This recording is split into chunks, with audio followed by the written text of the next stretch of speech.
Well, we will.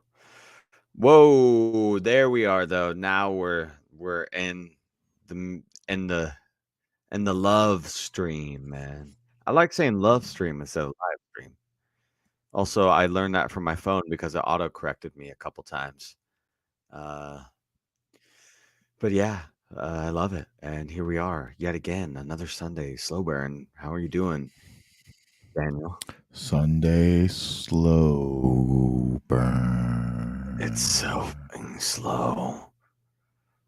So slow. It's so slow.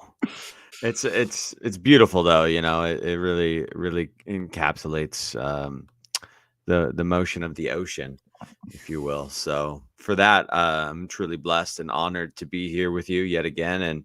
And you kind of threw this at me like a pie. Uh, I was Yeah, pie in the walking face. around, boom, and he's like, "Hey, let's do some symbolism on cats and dogs." Yeah, And I said, "Wow." 2 weeks ago. Uh, 2 weeks, well, you did bring it up, and then just a couple days ago, you really were like, "We're gonna do it on Sunday," and I was like, "This Sunday?" But man, it goes deep, brother. It goes deep, and It does. you know, uh, I'm glad that we dive into this because we're talking about the origins here. We're talking about origins and this animal symbolism. Um, it's deep. So I'm curious to see what you have found, and I would actually, unless you want to do any further house cleaning or anything, uh, take the reins, man, and let's get going. Yeah, man. I'm not on the YouTube, so I don't see anything in the chat. So if anybody has any questions or Oh has yes. anything else to add to it, Hmm. please post it in the chat, and then Roman, throw it up on the screen uh, for us to see. And if you have direct questions for either of us or anybody that will be on the show, then hit the app button and ask that question. But today we're gonna dive into cats and dogs. It's fucking Cats and raining dogs. cats and dogs today, It man. is, yes, yes. Cosmic rain of esoteric symbolism. Yeah, no, like this, you guys can join into the chat if you guys go to the Telegram group.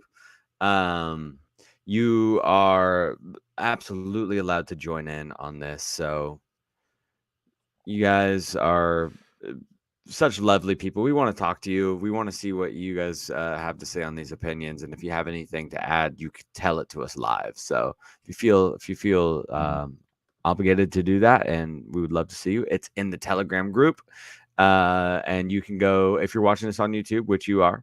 The link to the Telegram group is in the body of info there. So go and check it out. Join the Telegram and join us on the slow burn.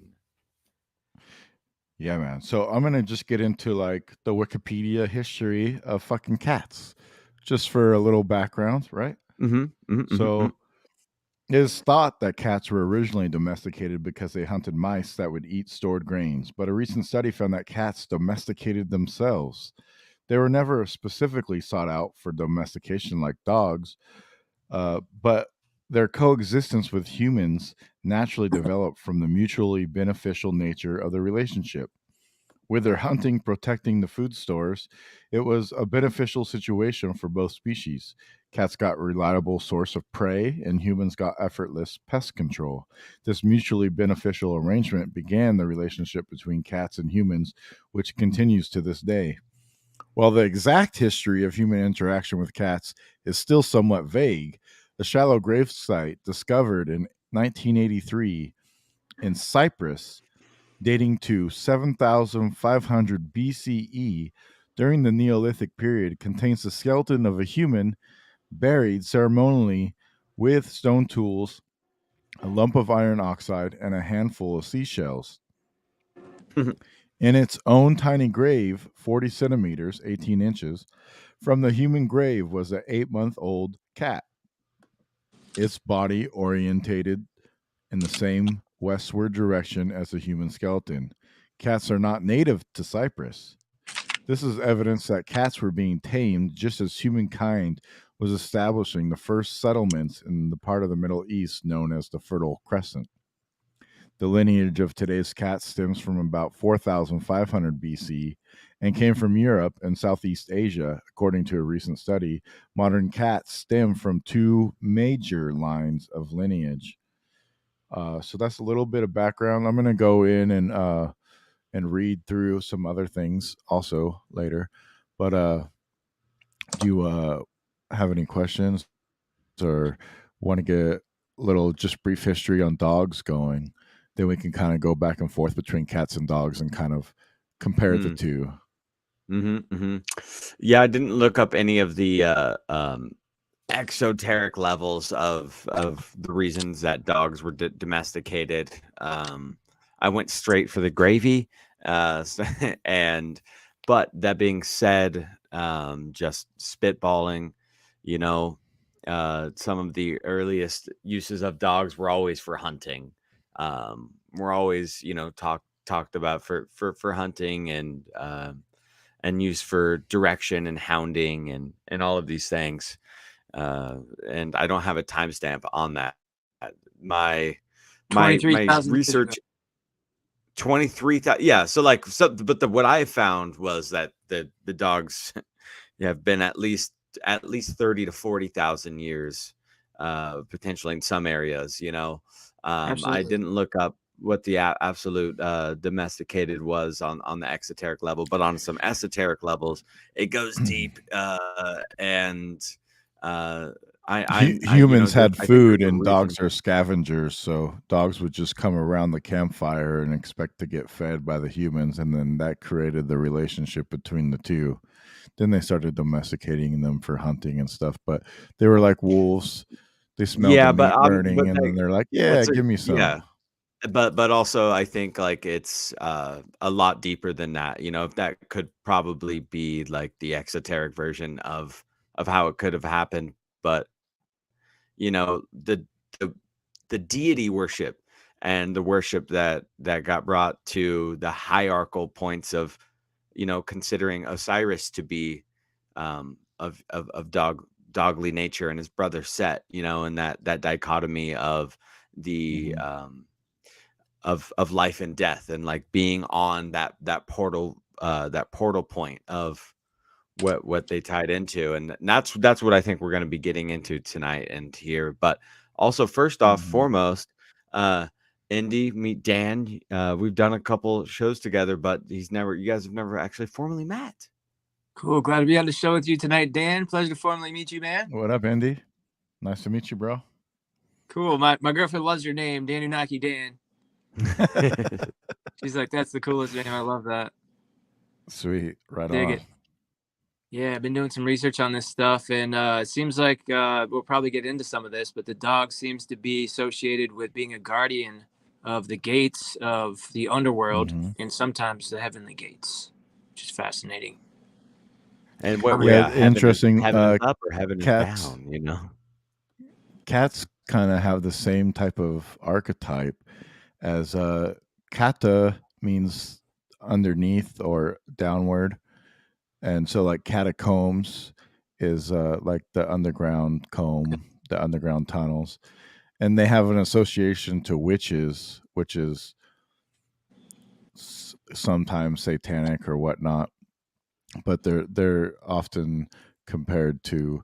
So I was kind of thinking that maybe they thought that cats came from hell, like hell cats, and that's why they have that downward association to what's below, like they came up from hell.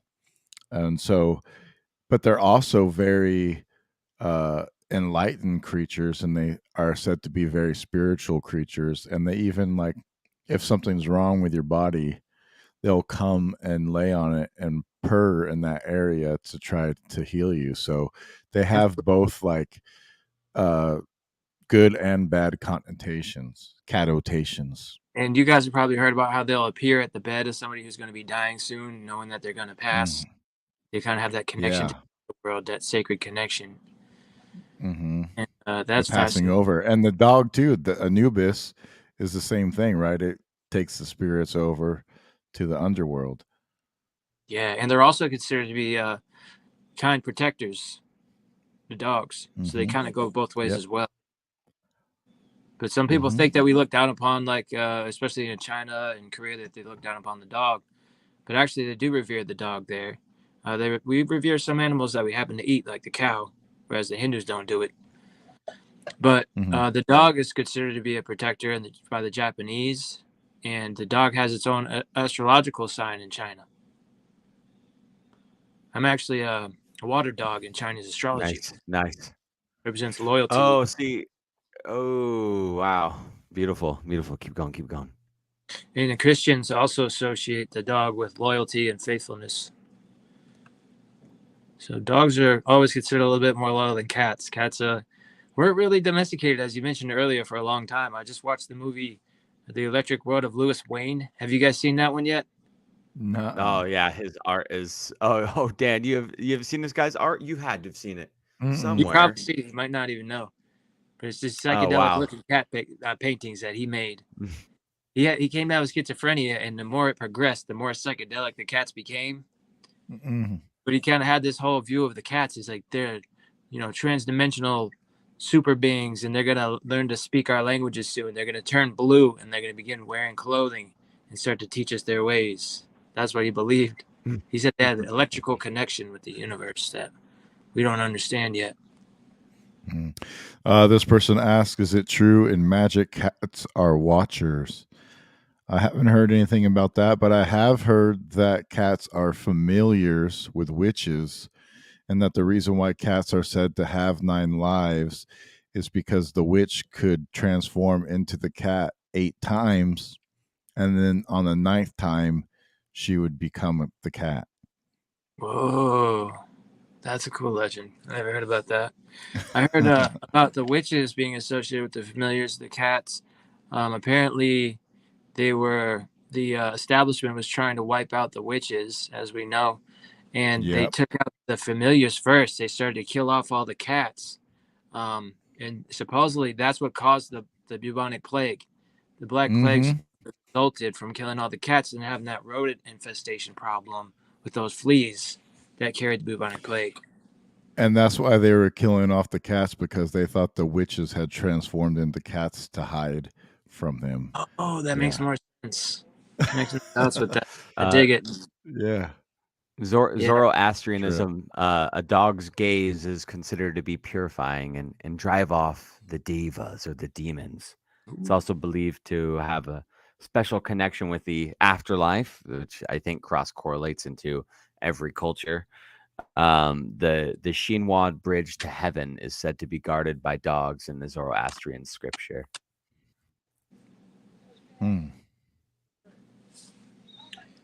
There's a dog associated with the Babylonians, because kind of that same region, the Babylonians have a legend of the Babylonian goddess Gula is associated with the dog. Gula. And, with most of the myths, a lot of the dogs are associated with the goddess of the underworld, the protectors. The gulag. Like the gulag. So then, do you want to go into a little bit more of some of like the other symbolism here? Because I'm super curious. I didn't look up anything on cats. I was like, I want to be completely dry. I'm going to go into the cats more and just different cultural aspects. So like in Africa or ancient Egypt, cats were known in ancient Egypt as the Mau, right? The Mau. Played a large role in ancient Egyptian society. They were associated with the goddess Isis and Bastet. Cats were sacred animals, and the goddess Bastet was often depicted in cat form, sometimes taking on the warlike aspect of a lioness. Killing a cat was absolutely forbidden, and the Greek historian Herodotus reports that whenever a household cat died, the entire family would mourn and shave their eyebrows. Families took their dead cats to the sacred city of Bubastis, where they were embalmed and buried in sacred repositories. And then in Egypt, the kingdom of the cat was a legendary Pictish kingdom during the early Middle Ages, centered in what is now Caithness in northern Scotland. The place name Caithness derives from Cait, Cait, which is also preserved in the Gaelic name for Sutherland, and several specific names within that country, and in the earliest recorded name for Shetland, Ints Cat, meaning islands of the cat people. In Norse mythology, the goddess Freya was associated with cats. Farmers sought protection from their crops by leaving pans of milk in their fields for Freya's special feline companions, the two gray cats who fought with her and pulled her chariot. Folklore dating back to as early as 1607 tells that a cat will suffocate a newborn infant by putting its nose in the child's mouth and sucking the breath from the infant. That's kind of a demonization of cats. But black cats are generally held to be unlucky in the United States and Western Europe, and to portend good luck in the United Kingdom. In the later country, a black cat entering a house or ship is a good omen, and a sailor's wife should have a black cat for her husband's safety on the sea. Elsewhere, it is considered unlucky if a black cat crosses one's path. Black cats have been associated with death and darkness. White cats bearing the color of ghosts are conversely held to be unlucky in the United Kingdom, while tortoiseshell cats are lucky. It is common lore that cats have 9 lives. It is a tribute to their perceived durability, their occasional apparent lack of instinct for self preservation, and their seemingly ability to survive falls that would be fatal to other animals. Cats were seen as good luck charms by actors, and the cats often help cure the actor's stage fright. So that one last part there goes into the idea that the 9 lives aspect is associated with the witches and the familiars, and that's why they have the association of 9 lives. And because they have this they have a separated spine. Their spine isn't one spine altogether; it's separated with cartilage in between, and so that's why they're able to twist and turn. And I forget what the name of the thing that they have is called, but it like makes them rebalance automatically. So they're automatically, that's why they always land on their feet, because they have this thing in their brain that always points them downward. Oh, interesting. Yeah, I know we have some cartilage in between ours, but I'm guessing that the cat has a lot more rubbery Yes, stuff more in there. rubbery looking. Yeah. Hey, I'm down. Sign me up for that. I found this cool one while you were chatting that I want to share real quick. This is because you know how I love pirates. Mm-hmm. Apparently, pirates or not pirates, but cats would be a necessity to bring onto the sea. Yep. Did you find Because that in they your stuff? chased. Am I bringing something you were going to bring up? Yeah, they would chase the mice away. It said that in just a part that I was reading, that they would often take them onto the ships with them, because they kept the mice away and from the grain stock, so the mice couldn't get at the grains and everything else. So the cats were often taken with them on voyages, so they became like little sailors, like little pirate cats. Yeah, that's so awesome. They're considered servants of the devil, said Paul Kundunaris, an art historian and author. The one place where they were wanted, truly and liked, was on ships. A ship cat was an official position, and a decent ship would not go to sea without a ship cat. Sailors Well, we prize know the devils like husses. associated with like heathenism and pagans. So when it says like the cats were Mm-hmm. associated with the devil, Mm-hmm. it just means that they were associated with the heathen culture. Yeah, and the mystical side of things. Yeah, Hence their wizards and shit occult like that. ties. Yeah. Yeah, Oh yeah. absolutely. It's interesting the 9 transformations of the witch and the 9 lives of the cat. Cats have that balance when you throw them out a window or something. Supposedly, at a certain story, they won't make it. But if they're even higher up, they will make it at like any level. They can kind of spread their legs out, and they have that postural balance in their vestibular system of their ear. It makes them kind of balance Yes. out. Saying earlier, that's incredible that Hmm. they can do that. Kind of like a flying squirrel, I guess. They just kind of spread out and able to slow themselves down. But I think Hmm. it's like at the third story or higher, they can survive. But otherwise, they don't have enough time to like balance out and catch the air. Hmm. I've heard that before. Because I thought Could, they could from any height because they sometimes fall off tables and land on their feet. that's true. Well, I think Yeah. they could probably get right up right away, but like be able to catch the air might take a couple stories. I don't know. Oh, to like fly a little bit Yeah. To to spread slow their down. wings. Cool. Yeah.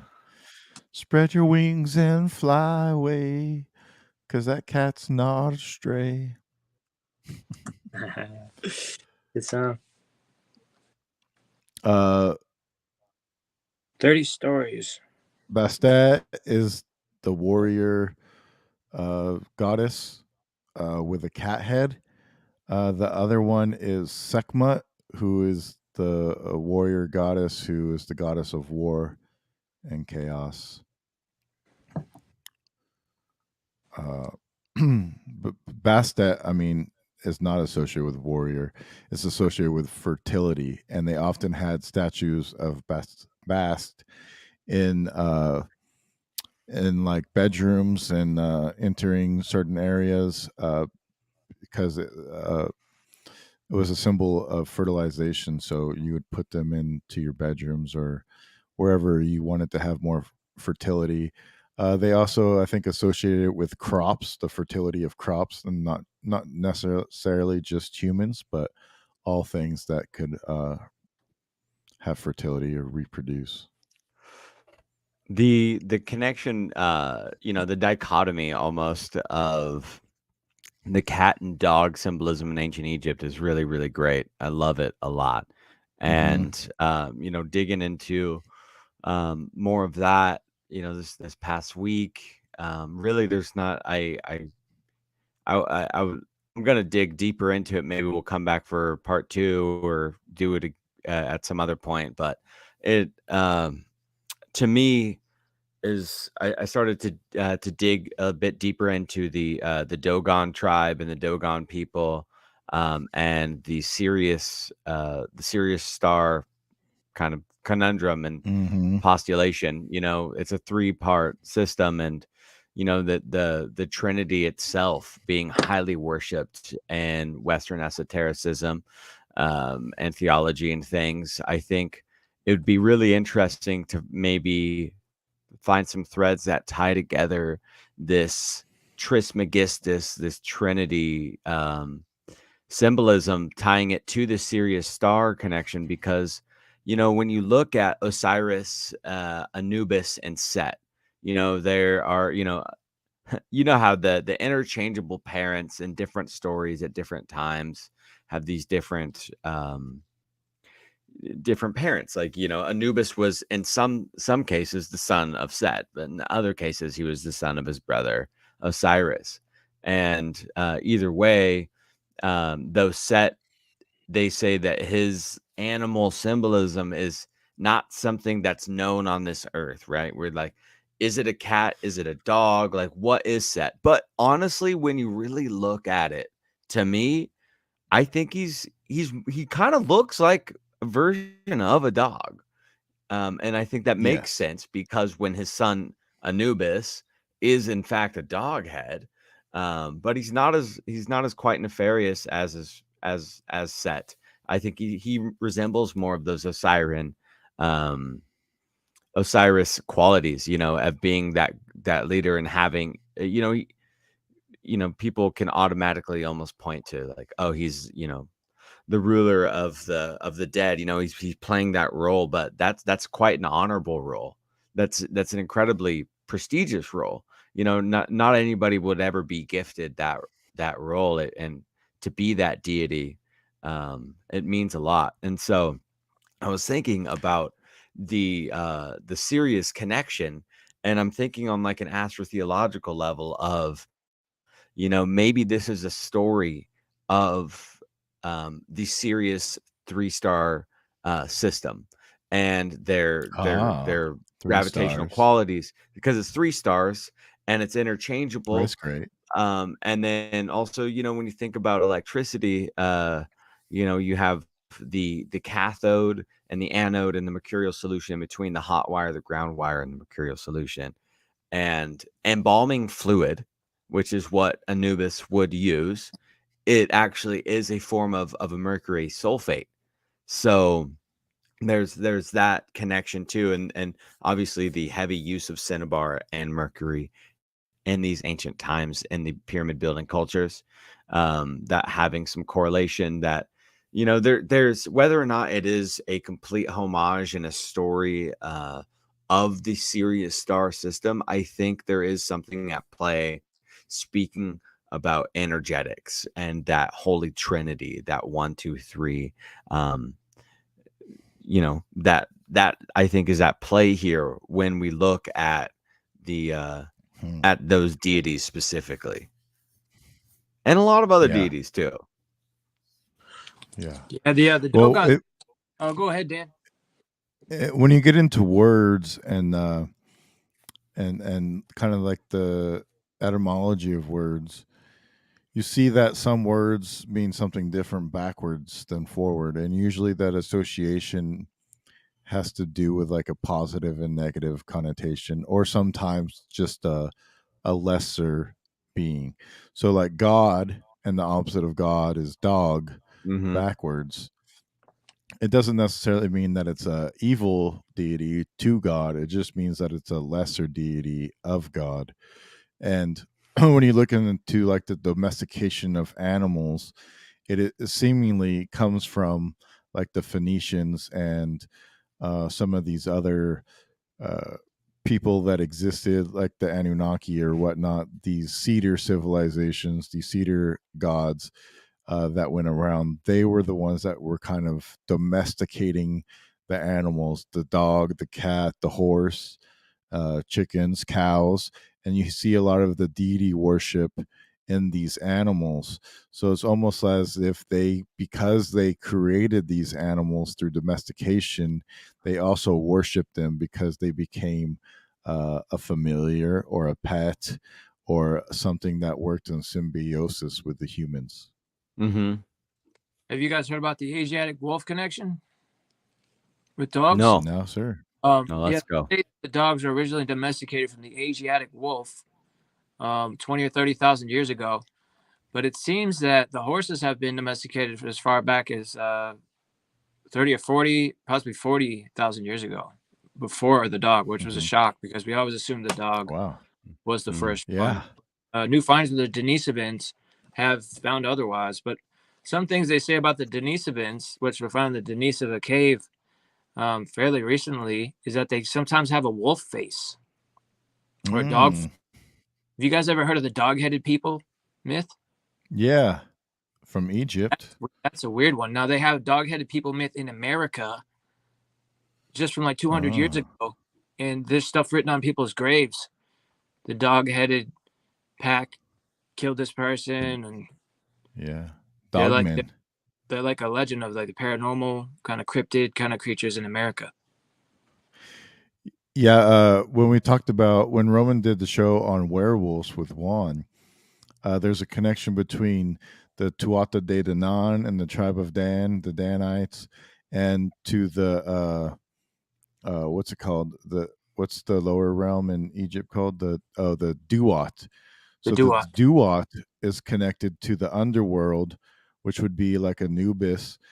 Also, so you have that connection to the underworld, to the dog, and to these people, the sailors, even that had the dog mythology, and they were talked about as like the dog men, maybe because they had like wolf faces on their shields or helmets or whatever else, or even sometimes people refer to the Vikings as sea wolves, the ships, because if they didn't know what a dragon was, they thought it was like a dog headed face on the mast. So there's that Yeah. connection too. The Greeks and the Norse also have legends of dogs that are guardians of the underworld. As far as the Greeks go, you guys have So heard. that's goes to the Duat, right? Yeah. Yep, Cerberus has a three-headed Guardians. dog with snake heads on his Mhm. back and a serpent tail, and he's actually got a brother that has two heads. Let me see, where's his notes on this? Orthus. Orthus is a brother of Cerberus with two heads, who guarded Gerion's cattle, was killed by Heracles. Now, Cerberus was overpowered by Hercules and brought back out of the underworld into the living world, supposedly, according to legend. Now, as far as the Norse legends go, they have Fenrir, who's more well known, Loki's son, Fenrir, who is Mhm. tricked by the gods and chained up with a magical chain to keep him at bay so that he couldn't come into the heavenly kingdom Asgard, and that he would appear there and escape the chains in the time of Ragnarok. And when he appeared there, it would mean the sign of Ragnarok beginning.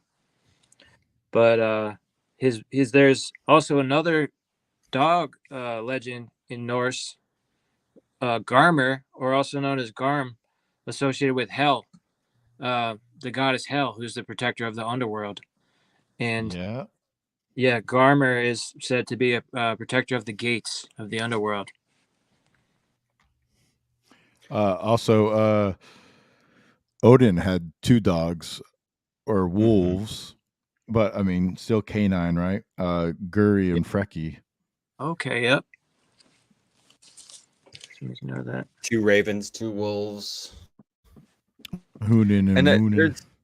I can't remember exactly where I had found this, but there is this kind of like cross symbology of serpent and dog, like dog serpent symbology almost being crossed. And I think a lot of it has to do with like the archetypes of, you know, what we consider to be masculine and feminine, and that polarity, you know, that hermetic law of balance. And I think a lot of that symbolism is tied into these archetypes as well. You know, that kind of having its place in order, you know, on the masculine side, and then the chaos and creation archetype of the feline side, and that being kind of depicted in these different deities as well. And I came across this this one, which I thought was just hilarious, and it kind of connects into a little thread that I'll pull at here just after this. But this is Hermanubis, which is literally Hermes and Anubis together in one one one deity Whoa. from that early on Greek time when, you know, it was just that syncretism smash sandwich of Greek taking over Egypt and just slowly absorbing everything and converting it to what would, you know, later be completely Greek. And so here's what it says, and you could see the picture here of Hermanubis, kind of just hilarious looking.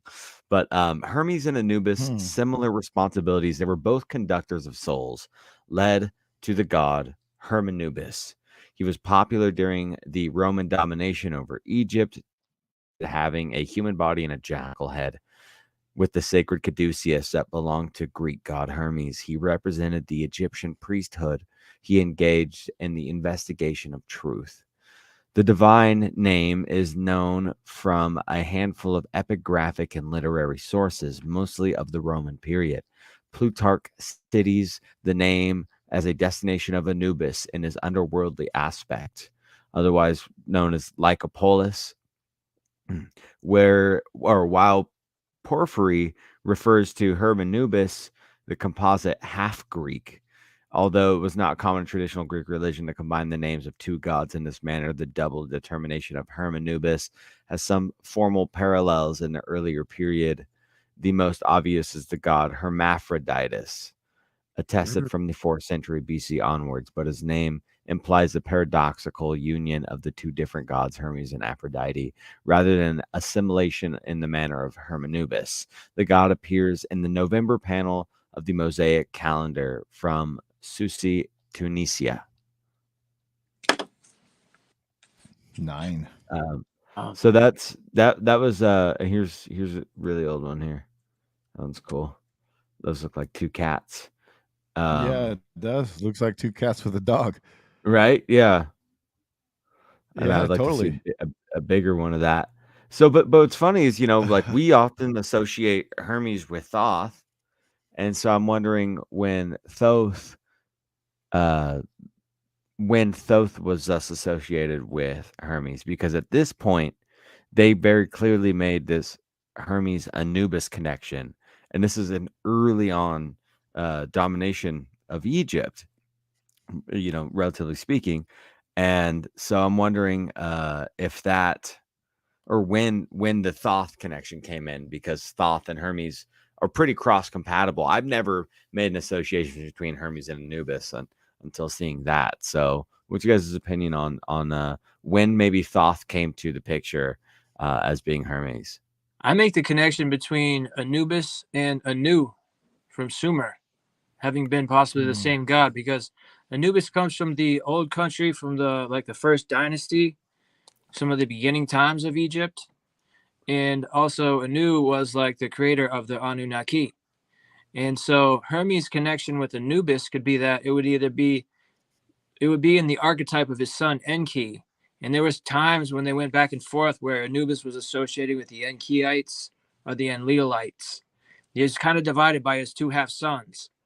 And we kind of flip flop. We look at our history. We kind of flip flop back and forth between the Enkiite rulership, which is represented by dragons or serpents, and Enlilite rulership was represented by the lion or the hawk or falcon or eagle. And so this could be a representative of a time when Anu was aligned with his son Enki, who I believe Hermes followed in the archetype of Enki. Uh, and Mm, Enki's son Mingshita, as he was known in Sumer, became known as Hermes in Egypt later. mm-hmm. And so he was given great reign, and during the cult of Anubis, there was some changes that went down, and apparently with the introduction of Marduk, who was known as Amun Ra, who came on later in later dynasties, he pushed Hermes out, who Mm-hmm. was known as Thoth, but originally called Jehudi. Tahuti. The Yeah, that started like the moon and sun calendar beef between the two gods, because Ra was the mm. sun and he wanted the sun calendar. Hermes was the moon, or Thoth was the moon and wanted the moon calendar. I have another interesting connection, because Hermes or Thoth is usually associated with thought. And so maybe like the connection with Hermes and Anubis is the knowledge of the afterlife, or the knowledge of the dead and the dying. There's a huge connection there. Hermes is the scribe of the underworld. And so when peoples go Mm-hmm. to the underworld to be judged by Anubis under the feather of Ma'at to weigh their heart, Mm-hmm. Hermes is there to denote the judgment, Yeah. and he brings out the scrolls of, have you committed any of these 42 transgressions of Ma'at? And so there's a connection there in the underworld, big connection with that, absolutely. Yeah. And it's known as Duat, as you said, but it's also known as Rostau, the underworld there. Mm. There's possibly several gates that are associated with that. One of those is the Valley of the Kings. They think that the Valley of the Kings, which comes out from an underground passage into the Valley of the Queens, could have been some aspect of like the entrance to the Duat, which is fascinating. Yes, Hmm. that is, and so time and time again, I find that the South American, Aztec, Mayan, Toltec, Olmec, sort of stories are almost just they're the same but different. They're same but diff of ancient Egyptian culture. And when I was looking into this, looking into the canine deity deification of ancient Egypt, when I was looking into the ancient Aztecs as well, I found it to be the very, very, very same. It just sounds exactly the same to me. So I'm going to read a little bit about Quetzalcoatl's brother. Yes. And Yes. you guys can make the connections between this ancient Aztec religion and the stories of Cholo. ancient Egypt. So, in Aztec mythology, this is pronounced the Nahuatl pronunciation of Solotl, Saltl, was a god of fire and lightning. He was commonly depicted as a dog-headed man. Cholotl.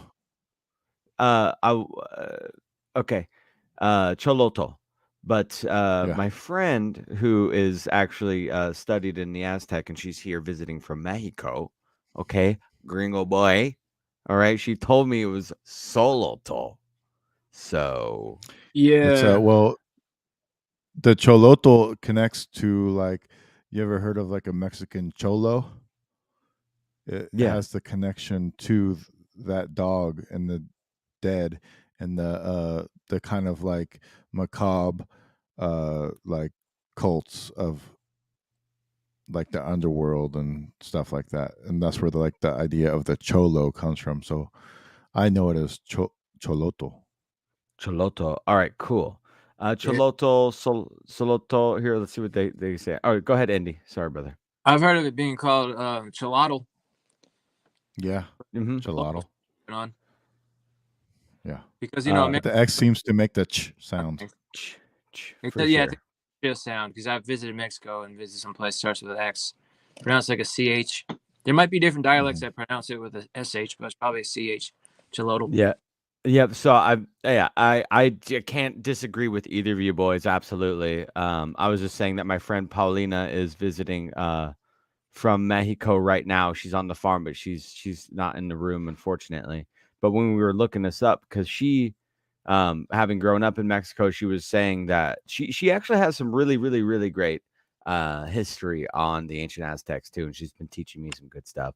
But she was saying that the Nahuatl pronunciation, she said that the dialect would be more like an S or a Z. But maybe let's see what they say here. Cholot. Yep, it's Cholot there. So, I just whatever. Okay, Choloto. It says I'm right gonna read. there, it's Nahuatl. That's the pronunciation, also. Yeah, the So no Nahuatl it's a region, right, or a culture. I'm The not the sure. culture of a region of Nahuatl. Either way, we're getting way too caught up on some of the finer details here. I'm going to read this article. So, Cholotl was a god of fire of lightning. He was commonly depicted as a dog-headed man and was a soul guide for the dead, similar to Anubis. He was also the god of twins, monsters, misfortune, sickness, and deformities. Cholotl is the canine brother of the twin of Quetzalcoatl, the pairs being sons of the virgin Chimalma. He is the dark personification of Venus, the evening star, and was associated with the heavenly fire. Acholotl is named after him. Cholotl was the sinister god of monstrosities who wears the spirally twisted wind jewel and the ear ornaments of Quetzalcoatl. His job was to protect the sun from the dangers of the underworld. As a double of Quetzalcoatl, he carries both his conch like, I'm not even going to try to pronounce that word, or the wind jewel. Cholotl accompanied Quetzalcoatl to Mictlan, the land of the dead or the underworld, to retrieve the bones from those who inhabited the previous world, to create a new life for the present world. The son of movement. In a sense, this recreation of life is reenacted every night when Cholotl guides the sun through the underworld. In the Tonalpahuali, the Cholotl rules over day, Olin movement, over the vulture. His empty eye sockets are explained in the legend of Teotihuacan, in which the gods decided to sacrifice themselves for the newly created sun. Cholotl withdrew from a sacrifice and wept so much his eyes fell out of their sockets. According to the creation recounted in the Florentine Codex, after the fifth sun was initially created, it did not move. Ehecatl, the god of wind, consequently began slaying all the other gods to induce the newly created sun into movement. Cholotl however, was unwilling to die in order to give the movement to the new sun. Xolotl transformed himself into a young maize plant with 2 stalks. Xolotl, a double maguey plant, and an amphibious animal, axolotl, uh, which I've shared on the Telegram before, is a really spiritually important amphibious animal for South America. Xolotl is the master transformer. In the end, Ehecatl succeeded in finding and killing Xolotl. I'm curious as to These what guys Ekakatl looks like. right here. There's your gator. Is Yeah, looks like a that's a weird little salamander. Yeah, it's gator. It's known as a paedomorphic salamander, closely related to the Yeah. tiger salamander. Yeah, I was looking at these the other day. That's the one I was looking at right there. Well, look at the Because color. I was in a cave in Arkansas, and they have salamanders there, and they say that the salamanders they lose all pigment. They have like this white, almost see-through look to them when they're in the caves and don't get out of the cave. But when they go up to the surface to eat, they get color in their body. So when they're trapped in the darkness, they turn white like that. And I remember seeing this cave, and I can't remember where it's at. And this is what I was trying to search for, was this cave. It was like the entrance to a cave that looked like a salamander, and I was like, oh, I wonder if like the salamander is a symbol of also like the underworld, because that's where they live. They live in the deep darkness. Um, Yeah, so absolutely. uh, I was gonna say, go see where that Ekakotl thing comes from because it had cat in the name. I'm curious if it's a cat. Well, it said Xolotl was referred to as a salamander as well, or like that's like his offspring. Oh, really? Yeah, so Oh, it really? comes from that dog. Yeah, that's I guess where But it's what's that other one? The Ehecatl one. the god of The wind. red. Yeah, Hmm. that one. What does that deity look like? So the Aztec deities are very, very decorated and adorned with all of these different symbolisms. And I mean, unless you're like really studied and well versed in it, these are very these might be things that you would recognize in a modern sense, but it's hard to almost know what they are. Like when I was looking into um for the mirror symbolism for the Click mirror on it though. series. Okay. There was like just a square that would be here would be symbolic of a mirror or a circle. So I'm not sure what a lot of these mean, but remind me of Egyptian art too. You know, like with the holding of the scepters or Totally. all of these Well, things. what's And interesting is Cholotl has the same connection to the underworld as a dog-headed deity as Anubis. yeah, so that's what I was bringing up with this specifically because we were talking about Hermes and Quetzalcoatl Mm-hmm. is like the cross correlation a lot of times of Hermes or Mercury. And then we made the Hermes, Anubis connection there and thinking about the Osiris and Set and his twin brother Set, having that dichotomy. This just sounds like a lot of that same story. So, you Yeah. know, it could very well be because at this time when the pyramid building cultures were doing their thing, when this civilization, this antediluvian civilization was here, was the same type of symbolism, but Yeah. separated out, um, through geography and through personal interpretation and expression. And I think a lot of the conquistadorian takeover that was happening in South America and when it happened may have been a continuation of what what the Greeks were doing and why they had to take over Egypt, why they did that. And then if they were the same religion or if they were the same cross correlated stories that they didn't have a hold of, and they needed to bring it back to the Vatican or back to Europe and make sure that they completely squashed it out. I think that would make a lot of sense too, if in fact, Egyptian culture and South American culture were, if not the same culture almost. Yeah. Click on the Ihikato. I want to see what it looks like. The storm, the god of the wind. It didn't show it on my side. Hecate. But also I wanted to say, like, where do you find Mercury? Mercury is usually underneath the pyramids or underneath these different types of structures underground, deep underground. There's pools of mercury and whatnot. Also, probably you have to. I don't know how you mine for mercury. Where does mercury come from? Comes from cinnabar, and you heat it up. That's when you heat it up, it turns into mercury.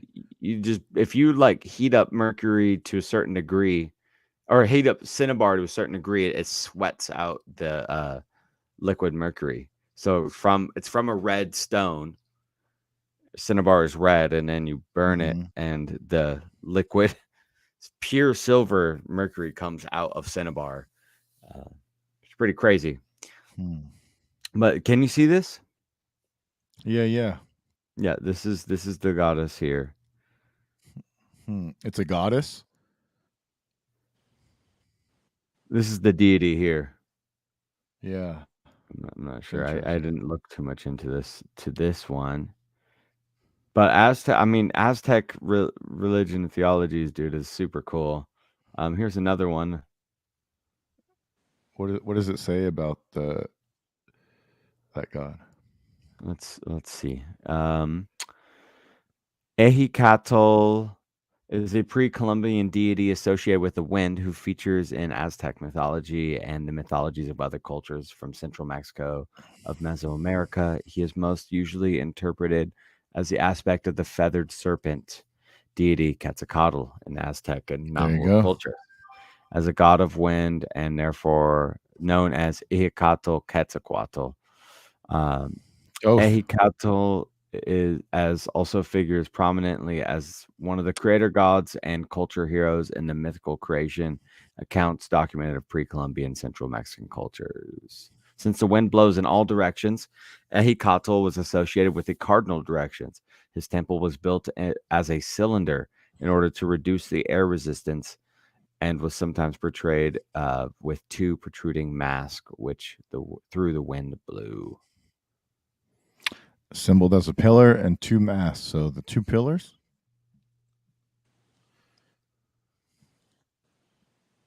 Yeah, that's really common. We have two poles holding two rods or two poles. Yeah, we find those from like Eastern Asia all the way to Mesoamerica and everywhere in between. Yeah. I'm wondering if that's is that like an electric or like a magnetic thing? If it's like the hot wire, ground wire, and seems that way, huh? All right. Yeah, it represents the two opposites and the unification in the middle. What's up, Juan? Howdy. What's up, Juan? Nanu. Juan? You guys like my fucking hat, bro? Look at this shit, dude. Yeah. Making Esoteric great again. There we go. Right. Can't be on for long, but I just thought I'd hop on. I wanted to give a quick... You guys are talking about cats and dogs, right? Yep. Yeah. I think Agrippa fucked his dog or something like that. You guys hear about that? Oh my god! What the fuck? I promise you. Why you gotta look it up, dude? I promise. All right. Well, do you got some? Do I really want to know about that? So allegedly, the story goes that his dog was his familiar, and apparently his familiar was Satan or something like that, and they had intercourse together. That's just what I heard from some weird article. I think homie Romy sent it to me actually, but I thought it was interesting. You guys were talking about dogs today, so that's wild. It's a man's best friend, right? Yep. So it makes sense that the as a the familiar keeper of the gates. So if you're not, it seems like the cat. The cat has the association with the familiar of a witch, and the dog has the association of a familiar of a wizard. So that's kind of interesting. Oh, I didn't The know about that. male and female aspect. Mm-hmm.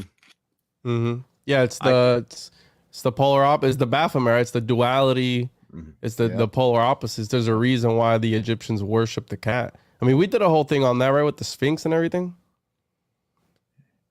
Yeah, in Saqqara, there's over 184 cat mummies there that have been found. Interesting. Yeah. But yeah, 100%. And So that's also maybe Egypt was more of a matriarchal society. I was thinking. Yep. Mm-hmm. Yeah. But, It definitely had its balances though, because you had Lycopolis, two different towns with the name of like Lyco, where they worshipped Osiris and the wolf head, and then you also had Canopolis, or something that I'm going to butcher, but I didn't mean to interrupt you, Andy. You keep going. I'm gonna pull this up. yeah, it's interesting that you bring up Cana, like Canine, but the Dogons, who are thought to have come from ancient Kemet or Egypt about 10,000 years ago, as far back as that, have maintained their legends from those times and mention that the Nomos came from what we call Canis Major, Alpha Canis Major, which we also know as Sirius. But it's known as the dog stars because the two dogs kind of circle each other like dogs in a fight. And they were said to have brought cannabis, which is the two dog plant, Ah. named after the two Canna dogs. by. Yeah. Yeah. And the Nomo were considered to be amphibious beings, which kind of connects the dog with like the water. And that salamander thing. Yeah. Well, man, Yeah, I wanted to bring that up too, because in ancient Mexico, they also had another very special spiritual dog connection to them, and that was the hairless dog. And, you also see the hairless cat, and a lot of them have gone extinct because I think that they actually did have a higher purpose. And I was wondering if that was because there was like this more amphibious quality of them. Like, were they hairless because they were in the water more? And were they working with these types of informational bringers that were maybe half fish people, or the mermaids, or, some sort of celestial beings? I'm not sure about that, because poodles are usually associated with being water dogs, and they have like very like sheep furish type hair. Mm-hmm. Maybe cave dog, like maybe it's like the salamander, like the hairless dogs were more maybe underground cave or something. dogs. But they are like, though, but who knows? That's a good possibility as well. Because, yeah, it's interesting. The Portuguese water dog is related to the poodle. They kind of have that wiry, energetic hair that's hair, not fur. But, maybe some of the dogs that had fur that didn't have hair ended up losing all their fur and becoming like a shawaddle or whatever. That's why the werewolf topic it's related literally to everything. And you would think, oh, werewolves, it's just another cryptid. No. Werewolves is connected to vampires, it's connected to adrenochrome, it's connected to all these other things that the elites were doing. It's related to the skinwalker, to the Wetiko, all these different things, because it's a metamorphosis, right, that you undergo through a ritual. And it's related to the Hopi snake people, where they would literally wear the skin of an animal, so a wolf in this instant, and become that werewolf. So you're wearing your wolf literally, and this energy comes over you. And the Greek werewolf was a vampire. So after if he was killed as a werewolf, he would become a ghoul, and he would suck the life force out of people later after the fact, and he would still continue to live on. So I think that the dog, right, the canine is a prominent thing when it comes to mythology and all these things. It's really interesting, right? Cannabis, canine, and the Sirius, the dog star, and you have the connection there with Keanu Reeves and all these other guys, right? It's an occult connection there, which Tom Green, Freddy Got Fingered. He put on the body of that, and I think it was a deer he hit with his car, and then he took all the organs out and wore it around. And who was that? Tom Green from Freddy Got Fingered. No, I don't think I've seen that. You haven't comedian. seen? Yeah, you probably do fine just not seeing it, but it is a classic, I will say. It's 'Cause super gruesome. Because the dog man is like really interesting, right? Where it's like, it's coming up now because I've been listening to Tony Merkel and all them, but like this dog man thing where is it a cryptid or is it a person or is it some sort of government project gone wrong at the end of the day? Or like, what is it? And I think maybe it's a little bit of everything. I think it's the government using occult powers, this magical knowledge or whatever you want to call it, to be able to carry these things on. Because that's what I think quantum physics and all these things is. It's magic at the end of the day. It's occult sciences that they don't even know how it works.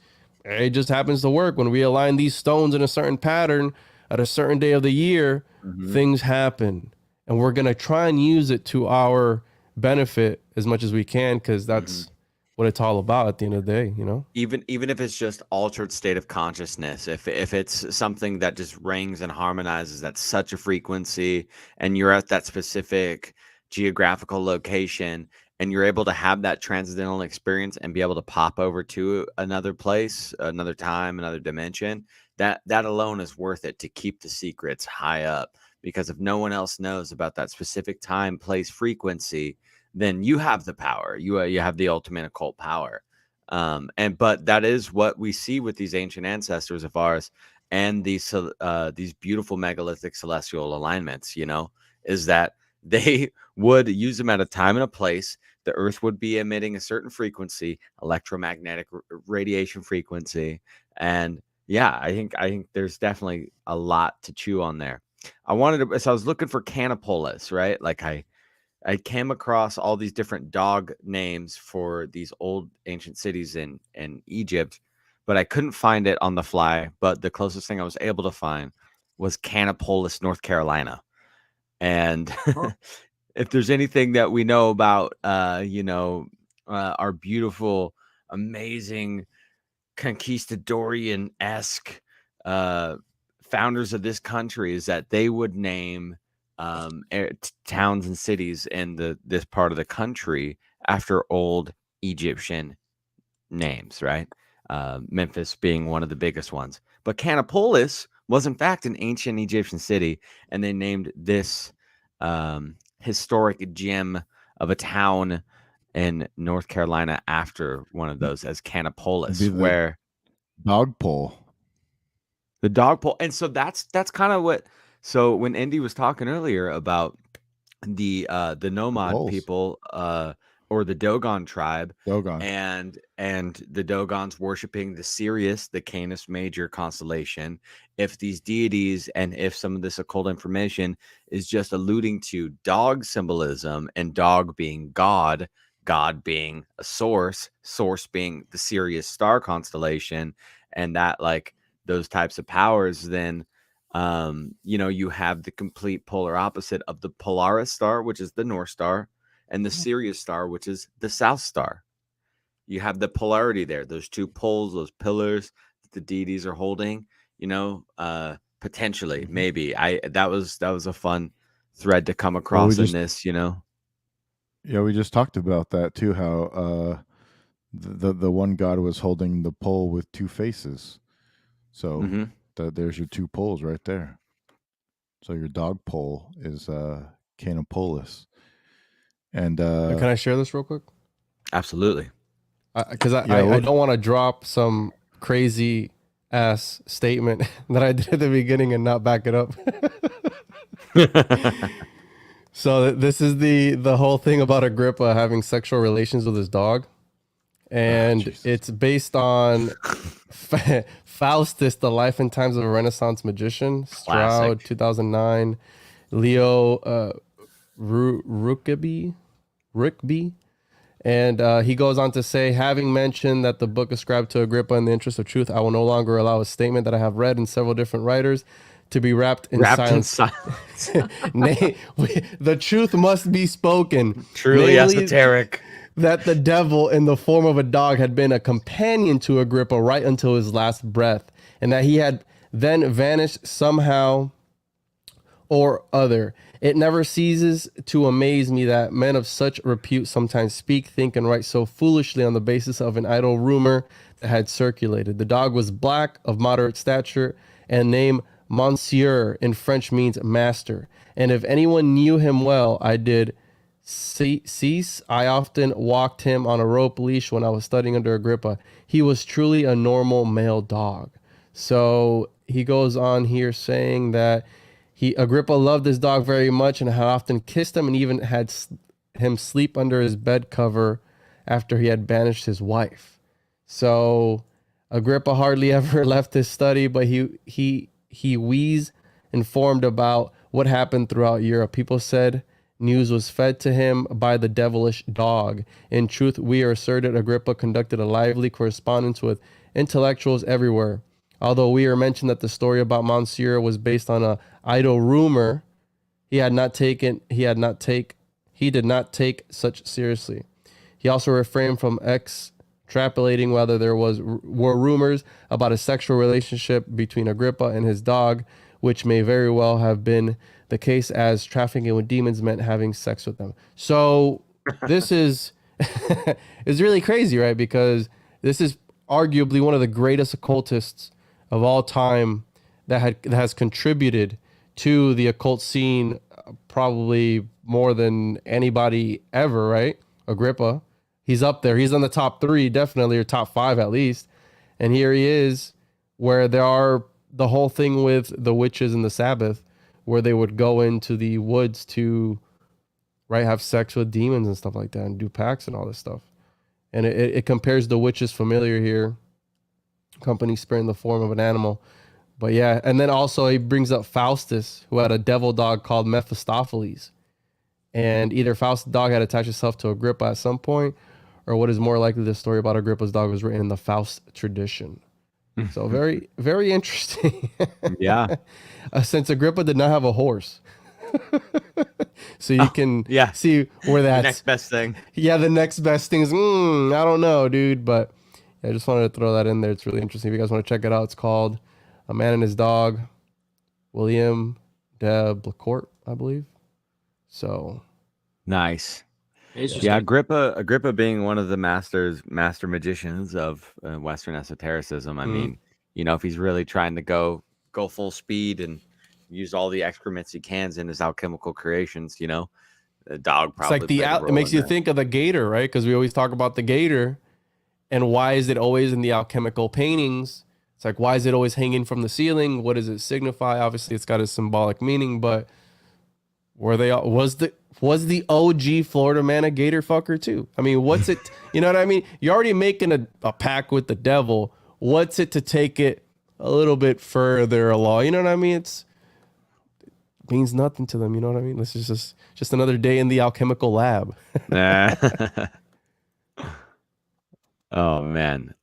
So just to jump on that a little bit, looking into Persian religion and their histories of dogs. Dogs were also associated within the divinity of the ancient Persians. The Avesta, the Zoroastrian scriptures, contains a section known as the Vendidad, which goes to lengths in describing the beneficial aspects of the dog and how dogs should be treated, penalties for those who abuse dogs, and how such abuse or conversely care will affect one's final destination in the afterlife. Dogs, in fact, were said to guard the bridge between the world of the living and that of the dead, and how one treated a dog in one's life affected one's chance of attaining paradise.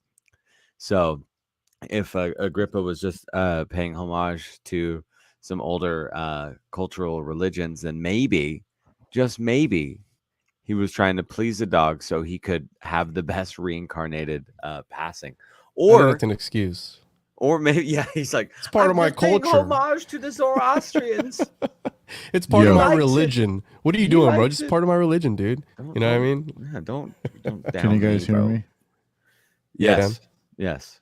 Okay. Yeah, you popped out and popped in for a second, bud. I don't know what happened. You all right? So my mic and shit popped off. Uh-oh. Popping off, man. They don't want us to know, bro. They don't want us to know about the cats. So also the dog right? Since we're getting dirty, I just want to take it all away. The dog, the whole thing with the homunculus, one of the rituals to be able to summon a homunculus is beating the carcass of a dead cow with the biggest dog penis you can find. And that's a ritual, the pseudo-Platonic text, the Liber Vacae, where, again, using a dog part to manifest the homunculus, which obviously everybody knows what a homunculus is.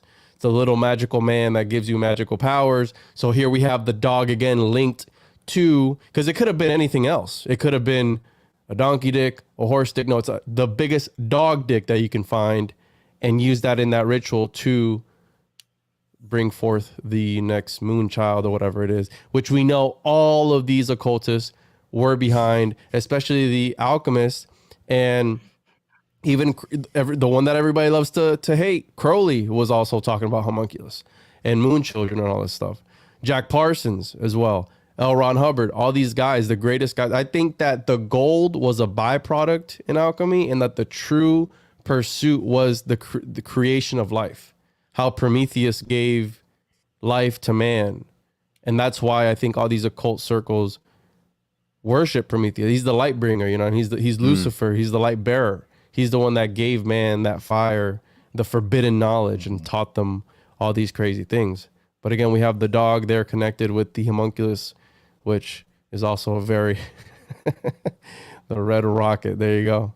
And the gold's also connected with the sun. In the alchemical symbol, they have the same symbol.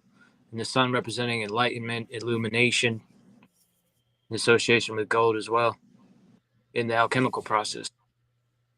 Absolutely. Yeah, and then who else do we have an association with Hermes with? Dun, dun, dun. Also associated with Hermes, Quetzalcoatl is one of them. We have other figures as well, like Enoch is associated with Hermes sometimes. Both of them are said to have invented writing and wrote a number of books. Hermes was said to have written 36,525 books, which is 2 decimals up from 365.25, representing like the solar year that was negotiated with the moon god Khonsu by Hermes. But also Enoch was said to have died at age 365. And he rose up and became the angel Metatron when he was given the 72 wings. Yep. Never said to have died. He was just brought into the 7th heaven by the angel of death, Azazel, I believe, or Samael, possibly. When I was trying to look up the etymological history of the word dog, it's kind of like threw me, the word dog itself just kind of came out of nowhere in the English language, right? There's like some associations with it, but the fact that we call dogs doesn't make as much sense as maybe canines as their actual name. But we did stem away from, the Greek words for most things anyway. So I guess maybe it does make a little bit of sense. But if the English language was created for specific symbolic purposes, then maybe dog being backwards of God does make sense. As these high up Egyptian deities and other deities were worshipped as half dog anyway. But just to read a little bit of the etymology of the word dog from Etymol Online or Etym Online, which is just a classic basic etymological website. Dan, yes. Yeah, before you go into that, it's interesting because cats are the same way. They don't really know where the word cat came from. Yeah, because they're actually felines, and so the name cat is speculative, but it's also spelled with a K-A-T. In most places, it's kat or kata, which kata has symbolization to the underworld or downward, the catacombs or catastrophe or whatnot, because that's why I was speculating about cats in the first place, was the association with catastrophe, almost like cats have something to do with catastrophes happening or summoning catastrophes. And when you look at the ancient world and how they treated women as evilness, you can kind of see how catastrophe could be associated with like the cats or with war, which was often they were associated with war. So they brought about some type of change or, uh, something to overcome. Yeah, and maybe a cataclysm too, associated with catastrophe Yeah. in the Yeah. same root. But that association with danger might be something in association with how they're considered to be evil or associated with witches. Yep. And also I forget the name of it, but the virus that cats give to people where Cat scratch fever? no, it's Something osis. something osis, yeah. And what it does is, because my wife's Brazilian, and in Brazil everybody's fearless, right? Everybody dies on motorcycles. Well, apparently it's the rats carry this virus given by the, I'll look it up here in a second, but one of the symptoms is almost like fearlessness, like they don't care and they just go crazy. And I don't know if Romy was on there one day, but shout out to Slick Dissident. We did an episode where toxoplasmosis, absolutely. And there was an episode that we did where secret societies, they would kiss the butts of cats, and the Cats a cuddle. yeah, they would kiss the butts of cats, because also I think it has to do with like it'll almost give you hallucinations and stuff like that. So imagine having a cat and doing something with the cat, and then having like an out of body experience after the fact. Obviously it's a disease or this virus, but back then they couldn't tell the difference, right? They just associated with like, oh, look, I have this divine experience with this animal by doing this thing to it. So it's got to be mystical, or it's got to be magical, or whatever it is.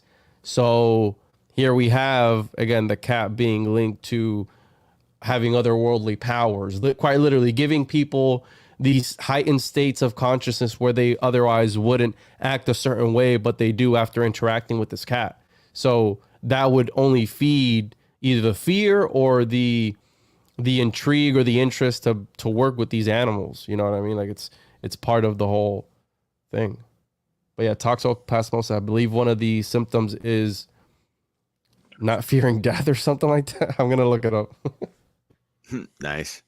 Yeah, that's definitely a big thing. I mean, like, if the cat worship was part of association with getting out of the state of consciousness that we're in to inhibit some sort of vibratory response, then you would see huge structures of them and them cross correlated with deities. I mean, like, I dig it. And yeah, I know the spiders on Weaving Spiders Welcome. Those homies were down that rabbit hole for quite some time, and they kept bringing it up.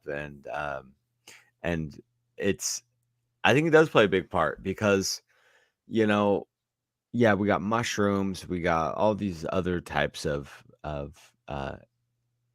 constituents that get us to have altered states of consciousness. But I think there's a bunch of interesting other thing. That actually kind of brings me up to this thing I did want to bring up today, though it's not super related to cats and dogs, is the parasites in general. But I did want to try to maybe connect it to lycanthropy or this concept of werewolves. So parasites are a very interesting thing within our atmosphere. There's lots of different types of parasites in the plant kingdom and the animal kingdom and the mushroom kingdom. There's a whole specific family of mushrooms that all it is parasitic, and they only attack other mushrooms. They're not a mushroom themselves until they have leached onto another mushroom and completely taken over that host fruiting body. Now, that's to me, that's interesting, because they'll take over a rusula mushroom that you can't eat. It's basically unhealthy for you to eat that mushroom. But once the lobster mushroom goes and takes over the rusula mushroom, now that mushroom is safe to eat. So it's a parasite that takes over another mushroom. Now it's a completely lobstrified mushroom. There's a type of sandalwood that is the same thing. It is something that goes and attaches itself and gets all of its nutrients and everything from the plants surrounding it to create its own self.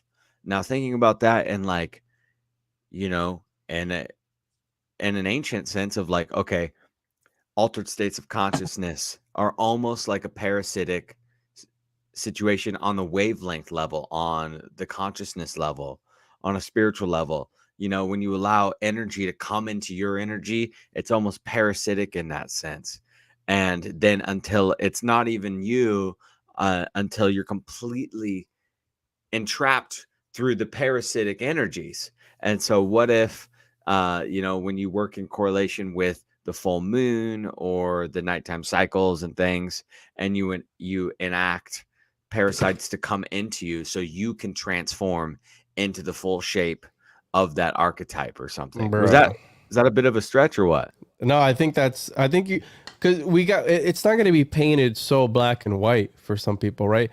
The truth is stranger than fiction, because sometimes, like you're saying, they're willing to do that next thing, you know, to step it up, to break the next taboo. So absolutely, I think that's on the table. And I got this thing here for the because you're talking about this mind altering substance. Well, the mind altering parasite Toxoplasma gondii. Apparently, it's a myth. This 2016 article debunked it, where again, how I was saying that the toxoplasmosis can alter human behavior, right? And among other organs, the parasite infects the brain. It has been blamed for making people more impulsive and more prone to mental illness, including schizophrenia. And the idea of a behavioral toxoplasmosis has driven a huge amount of research and media interest. But in a new place, so apparently they debunked it, right? Where, because in Brazil there are some horrible crimes, like horrible, and people do just some messed up things to each other, and they've always linked it to the rats and the cats and all that stuff. But of course, they debunked it, right? Toxoplasmosis was not associated with any personality traits, nor the rates of schizophrenia or depression. So there's nothing to worry about, everybody. It's been debunked by the lizards themselves, right? The lizards have investigated the lizards, and they have concluded that there is no foul play whatsoever. So, but absolutely, dude, I think you're onto something where these people, they were chasing that next high, that next out of body experience, that next level of consciousness. So, hey, let's kiss some cat asses and maybe some dog dicks or something. And It's also free Think drugs, about the man. They idea can't give of that. crazy cat ladies. You know, Yeah. they're kind of obsessed with cats, but they're It's a also myth, kind Dan. of fucking cuckoo. Maybe because they live with cats so much, and the ammonia from their piss or from whatever is causing them to have be crazy. Look at those episodes of Hoarders where they have the dead carcasses of dead cats, exactly. That's what I'm like buried talking under their stuff. It's like, are you Or in okay? their No, couch. yeah, or in their couch. Yeah, dude. Absolutely. So don't tell me otherwise. Cats drive people insane. Yeah, and Lewis Wayne was associated with cats and his schizophrenia. He made all these paintings of these psychedelic cats. Hey, look, Who was people, that? Yeah. psychedelics. Lewis Wayne, the artist. There's a movie about him that's fabulous. It kind of talks about how cats were never a domesticated animal, but Lewis Wayne himself became the prominent figure of cat domestication through his artwork. He kind of personified cats as like cartoon characters with human clothes, doing human things. And he actually took a cat in from the wilderness. His wife found it shivering out in the rain, and they domesticated it and brought it in the house. People made fun of him at first. Why do you have a cat inside your house? They're not a dog. These are dope, yo. Yeah, aren't they wild? Dude, Some people I think like that that one. it's great. toxoplasmosis that made This is him Dan. trip out. man. Yeah, he was scared of water, and he was brought out to New York to work for the New Yorker magazine, making cats for them. And on his trip back, he started to go into schizophrenia because of the water. He was around the water, and he had these nightmares since he was a kid of being in a flood. No. And there, I've heard owls. I think he painted this. Maybe not, but I've heard owls associated with cats. I've heard them put as it's Interesting. cat software and a bird's hardware or something like that. because they're like supernatural too. They see in the dark. They're super agile. They are literally, their feathers are literally like microscopic and mess with cymatics. Some crazy thing about owls. Boom of the horns, and the owls. But think about That could the be symbology of birds too, and how birds are often symbolized as like higher spirits, and cats fuck birds up. They don't like them. So if you have a predatory animal like a cat that's killing fucking birds, they're going to be associated with something more evil or nefarious. Yeah, but owls, man, owls are next level hunters too. So that I'm getting like the whole, Owlifornia kind of like what's up here in Santa Rosa? You got the classic camp Bohemian Grove, right? And the whole like owl symbolism there. But if the thing is this, if these animal symbolisms, they get cross correlated a lot. Like I said earlier, I can't remember where I heard it, where I read it, where I saw it, where I listened to it, but the dog being cross correlated as a snake or a serpent sometimes, maybe at only a certain time of the year. And so like if there's like, and then you see all the serpent symbolism everywhere, if it's alluding to the Sirius star. And I wonder what the celestial correlations are to the cat, and what importance we could find with the cats in the sky and the stars and the astrotheological ties to that. Dan, did you find anything in that in your research on the cats here, bud? Yeah, Leo. I know we got Leo. Yeah, so we got some. Leo. Yeah, what's up? And what are some of the archetypes of Leo?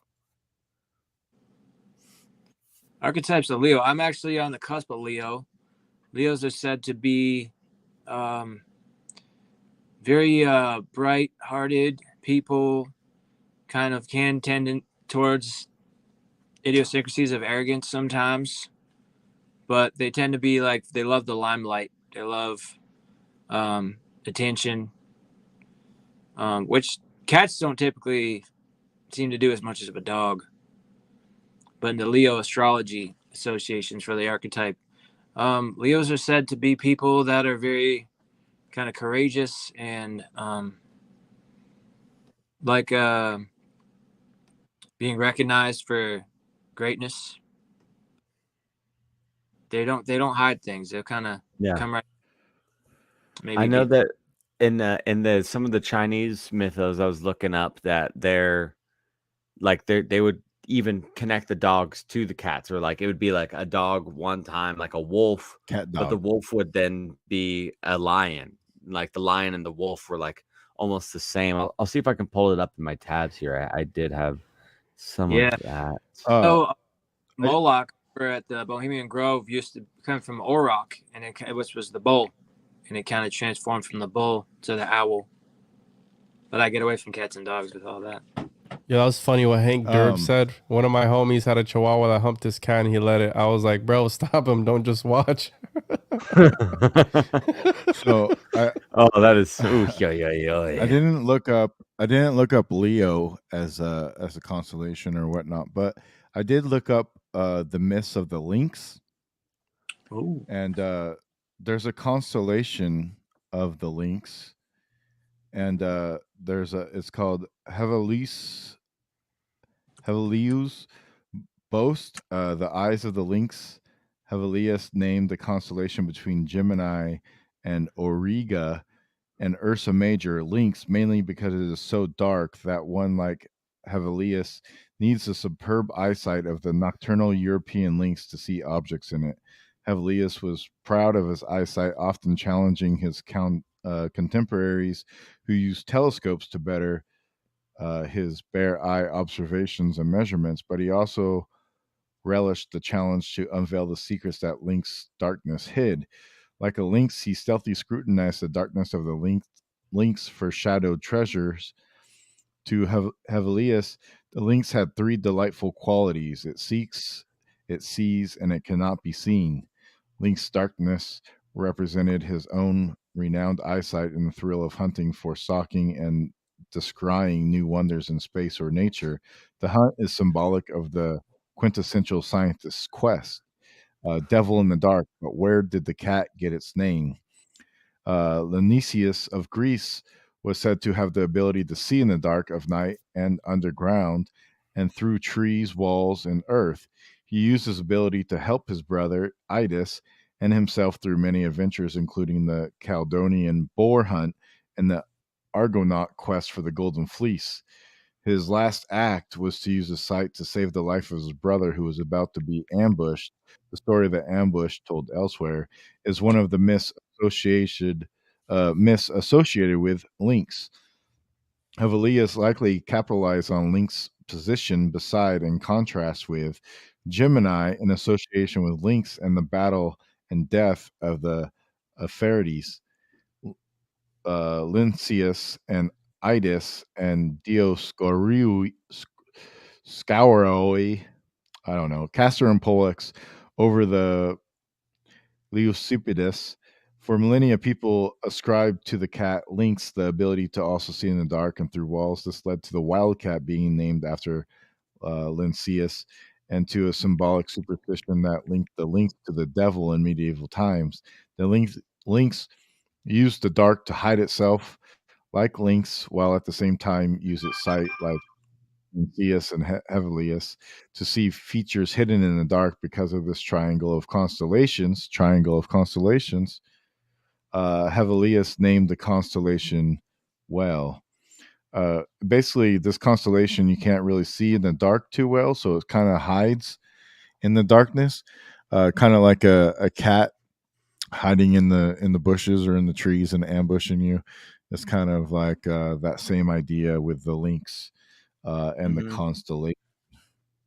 Yeah, the characteristics I came up with are they're motivated, loyal, original, dramatic, imposing, self-conscious, a good friend, charismatic, which doesn't really sound like your typical kind of cat associations, like hiding in the dark, being kind of very like sleek and sneaky, Yeah.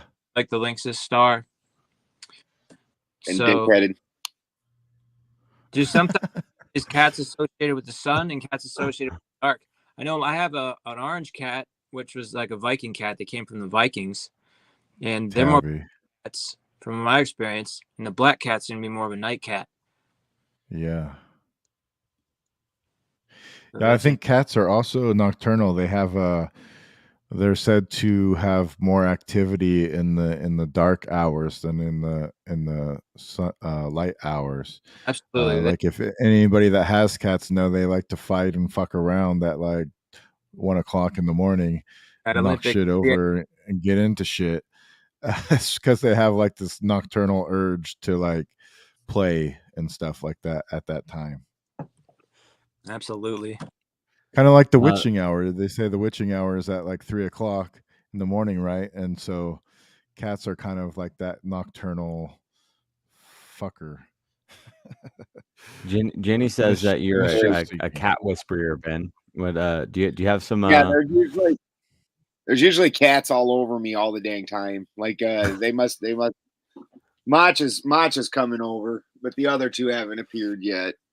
She's coming over. It's like, oh, you're on a show. Let me work. Well, while Ben is over here, there. I wanted to get into a couple other things with cats, real quick. One of them was the Middle Ages of cats, and then I wanted to get into this other folklore.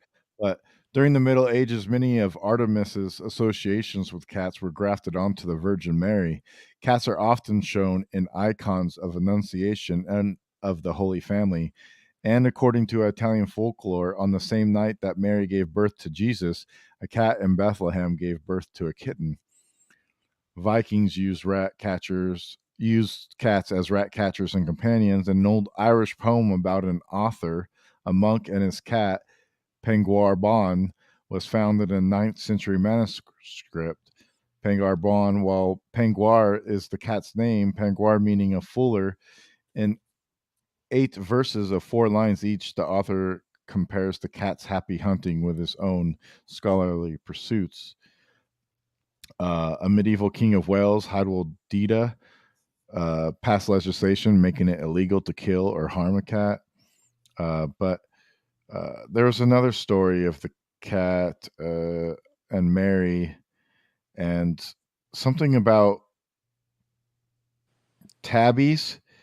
And when Mary pet the cat's head, it left the M on the tabby cat's forehead. And if you've seen some tabby cats, they have like a letter M marking. So that comes Majin from Buu. like. That's a beautiful cat, Indy. Thanks. You My betcha. buddy right here, What's its name? Merlin, like the wizard. Awesome. Big You're not cat. doing stuff to that cat, are you, bro? Tell the truth. You got a dirty mind, friend. No, sir. But so this is what I wanted to bring up when Ben was here, is the cat she, the legendary tales of the cat she, or Sith, or Sith, but pronounced like she or she. Have you ever heard of cat she? The mysterious creature is a feature of many Scottish story, often feared by the people, but on association responsible for bringing good fortune too. In this article, we have including some of our favorite cat she legends and fables, as well as unpick the history of the mysterious and magical beast, so you can make up your own mind whether you think it is friend or foe. The English translation of cat she is the fairy cat. The legendary cat she is a fairy creature originating from Celtic mythology. It is believed to appear as a black cat, which is slender but has but as large as a dog, with a white spot on its chest, and it haunts the Scottish Highlands. It walks on all fours around humans, but will stand up on hind legs when it's not being watched. It is commonly believed that the cat she of the Scottish Highlands was inspired by the real life Scottish wildcats, or more specifically, the Kellis cat, which is a hybrid between common domesticated cats and the wild cats of Scotland. When most of the wild cats have an almost tabby cat like fur, the Scottish wildcat is sometimes all black. This would fit the description of the cat she being both dangerous and feral, yet in some cases being used as household pets. Many people believe that the cat she were responsible for stealing the souls of the unburied dead, and that they commonly preyed on funeral parlors and such places where the body is laid to rest and prep prior to its burial. The Highland folk would try to ward off the cat she with various riddles, music, and catnip, among other things, and they would also keep the corpse in a cold room, as they believed the cat she was attracted to its warmth. So it goes on a little bit more, but it'll talk about the Sam Hain later. But I think it's interesting because the she and the Tuatha De Danann are kind of similar, as the Tuatha kind of have, we talked about the Duat and the tribe of Dan, and the dog head symbolism with there. And since the Tuatha are associated with like the tribe of Dan, you could say that they have a dog head symbolism also. And then the cat she, the Sidhe, or the she of the Celtic mythology. So you have the double association with the people and the animal, and the fact that they kind of liked each other but also didn't like each other is kind of the association with dog and cats. Like they're better enemies, but they also live amongst each other and sometimes get along. It's interesting. They have like kind That- of for the cats and the dogs. They can be like, pictures of the underworld and associated with evil. And then they can also be, protectors of people. They're fending us off from rodents or, larger predators, whether it be a cat or a dog, respectively. And then, you have like the associations of like Sekhmet being associated with the sun, Bastet being associated with the moon. So it seems like cover like both pages in either breed. Yeah, that's interesting. It's interesting. I haven't come across cats that often in my studies. Obviously, Egyptians revered cats. Outside of Egyptians, it seems like a lot of stories are really on the negative end. I'd never heard the cat she. That's amazing. In Heathen, the only cats that I can think of at all that are represented are Freya's chariot is pulled by 2 cats that were gifted to her by Thor. And so, and she's supposedly, like, I don't know why they pin her as love and war, but that's what they try and pin her as, the goddess of love. But they like try and pin everybody as the god or goddess of war, it seems like. And any female goddess is obviously fertility, love, so when they do that, I don't really understand how from the mythologies why they do that the way they are. I usually think most scholars are horrible. There is one story though of the Christmas cat, and the Christmas cat, and yeah, if it's something like if you didn't appreciate the clothes were unlike kids today, clothes back then, especially if you only had 1 or 2 pieces of clothes, that was a huge deal to get at Christmas. And if you were a little jerk and didn't appreciate it, the Christmas cat was going to get you. And if you didn't wear your clothes,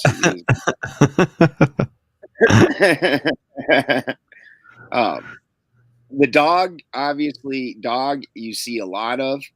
And as you guys said, it's a lot of symbology around death, which is interesting.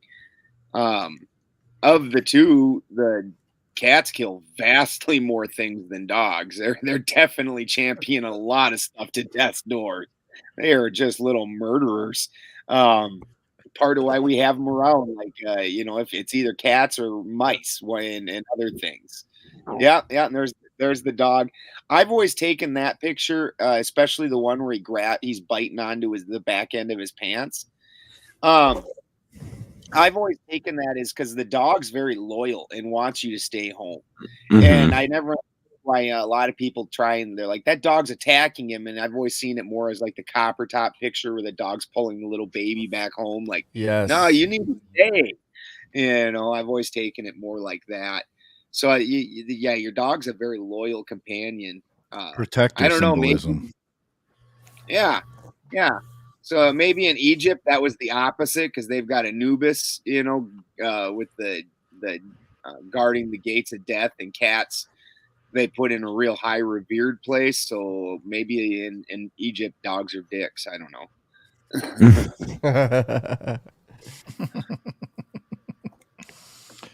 Well, also in Egypt, they had 2 different cats. They had Bastet and they had Sekhmet. And Sekhmet was the goddess of war, and Bastet was the goddess of fertility.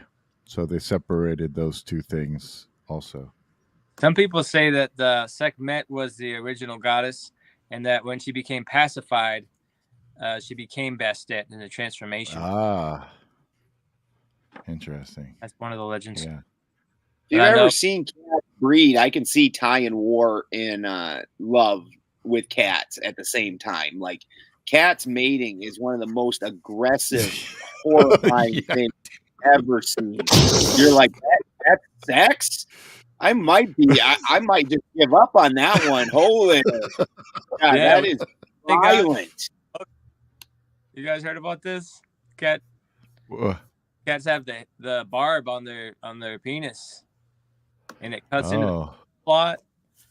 So she's got to really be in heat, and they really do get into heat pretty intensely. What the fuck? Want something like that going on. There's a lot of S&M with those cats. Oh, it's crazy. So like I was in Oregon, and I went to a cat. Yeah, I went to. It's not even a quarrel. It's crazy. They're happy about it. Like I went and saw in this nature preserve these 3 cats. There was 2 of them were the only 2 of that species left, and we got to see them mate and actually reproduce, and it was amazing because the female's just sitting there and the male's just like hanging out, doing his fucking thing, like chilling.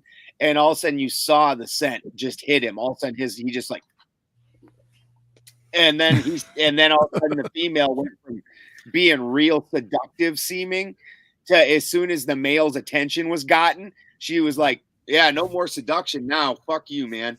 And then she got real aggressive, standoffish seeming after she had his attention.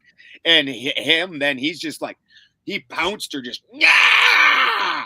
And then they like rolled around in a ball and then, yeah! Like, gee. Oh my! Wow, that is some S&M. I do that a lot with my cats. My male's not fixed, but the female is. So he's always trying to practice on her. But she's a little bit bigger. She'll let him know when she's had enough. But she'll let him nibble out her ear a bunch. She's teaching him foreplay, I guess. Got to be hard to impress those I've females. got- Rising from the ashes, learning about cat-like sexual behaviors. Tune in next week when we'll talk about walrus sex. yeah, getting walrus. Yeah. We actually have a male. I've got 2 female cats I just got, and there's this male cat that's lived around the farm for a couple of years, but it never comes anywhere near the humans because it's not really our cat. It like literally was lived here when we moved in, and it was still already living in the house, and it still just lives here. And we call him Boots, and he's never had almost 3 years. This cat's never come within 50 feet of anybody. And now that we got these 2 kittens, and I think one of them's going into heat, that dude, he came in my window 2 days ago. He sits at our glass door and he's like,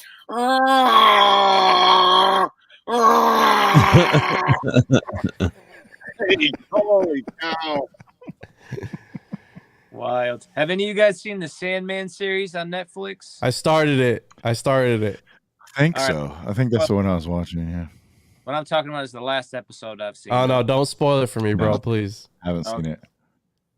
It's a good one, though. You'll What see that. culture is this picture from? This is quite the interesting little guy over So here. You got- this is I thought this was interesting because earlier I was saying like I can't remember where I found like the correlation between dog symbolism and serpent symbolism. And this is kind of like you have to go through some different barriers, but there is serpent symbolism connected to the dog here. So that's There's a lot. a scorpion for sure. but Yeah, yeah, that's a so scorpion with chicken legs yeah, you got that. So this is kind of like a and feathered shooting a serpent bow. in a sense. Yeah. So like, when we talked to David Matheson, he kind of concreted to us that like in astrotheology that the serpent can definitely be, or that scorpion can definitely be a serpent as well. And that is interesting because the time of the year that the Scorpio comes into the sky, you get a lot of that, like that more serpenty energy. And as you're into the transition before you go into the deep, dark winter, you're down on the ground, it's darker, so on and so forth. But this is the goddess of Gula, or also known as Bao or Nintenuga. And so when you look up Nintenuga, you get that the animal is the dog. Nintenuga was a Mesopotamian goddess associated with medicine and cleansing. She belonged to the pantheon of Nippur, while she has been compared to other similar goddesses such as Ninisina and Gula, and in a number of ancient texts, they appear to be syncretized with each other and are treated as interchangeable. She was nonetheless a distinct deity in her own right, and she was associated with Enlil and Ninlil and was worshipped in their temples, as though the houses of worship dedicated only to her were also attested. But you go over to Bao, where they just clearly stated that they're interchangeable gods, and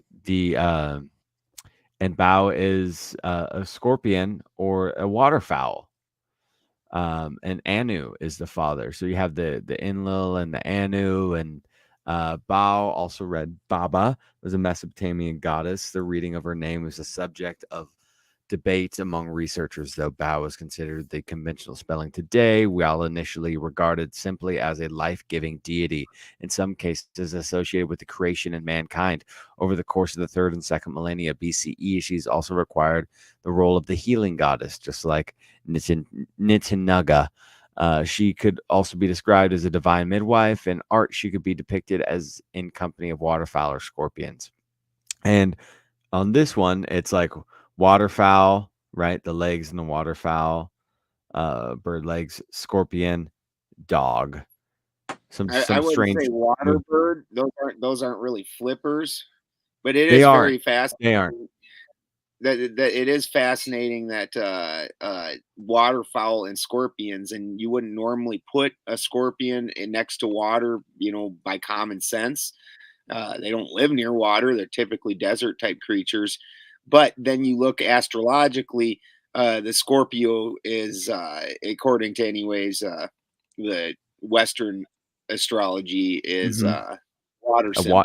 Exactly, right? So that right there is something that kind of clicks in with that, because I've never really understood why the scorpion by the Milky itself. Way. And no, Right? it's right by the river. It's right by the passing river in the The sky. celestial river. Yeah. But it is interesting the because you're like, Milky why the Way. fuck are scorpions associated? If anything, they'd be like Earth, right? They'd be like an Earth energy, but they are water, and 100%. Yeah, 100%.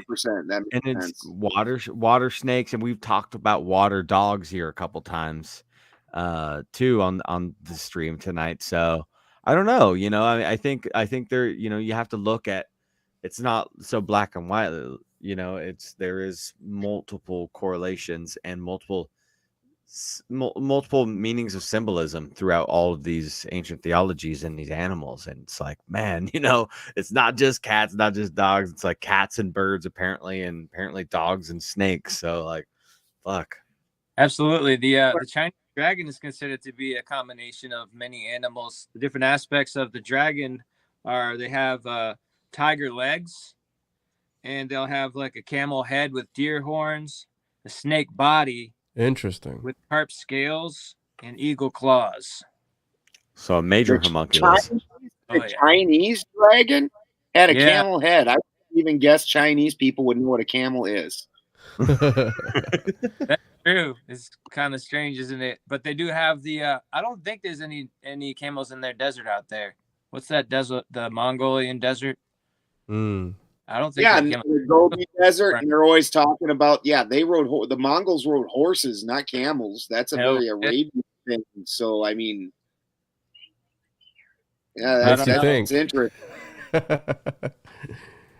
Makes you really think how they're seeing all this stuff. Like, did the people from that area even just look at that and go, "What the fuck kind of head is that?" Like, did anybody from there know what a camel was? Like, and then did they think camels had horns? Or like, yeah, that thing's got horns, of course. Like, because they've never seen a camel. Like, that's like a weird deal.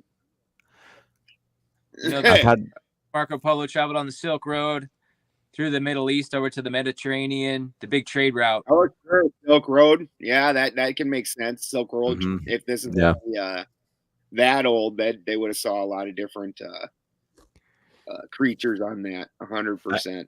The other thing I got a psychedelic experience with camels and seeing stacked camel eyes, which is a pretty common thing, I think, when you start to get in some like higher echelons of the psychedelic trips. But the stacked eyes, when you have it's Sufi stuff too, and I would see camels with stacked eyes. That was a couple visuals I had, and so camels have been, right. I love camels. Was a psychedelic drug, and actually even without just regular cigarettes. And he just said Sufis also. That's fascinating. And then you got Camel cigarettes in and of itself. Like, oh shit! Why would you name a cigarette a Camel? That doesn't even really why. It's native to Americas. They say that tobacco itself is native to the Americas. It's not native to the desert. It's native to the jungle. Interesting. That's fascinating. Wow. Yeah, I need to say where they tied all those gods together. I don't usually agree with those things. Where the Wikipedia it said, she's the same as all these other goddesses. Like every year, come let's say Easter time, all of a sudden they're like, oh, this is Ostara and this is Artemis and this is. They start naming like 50 Ishtar, and they start naming like 50 goddesses that all represent it, and most of that's not true at all.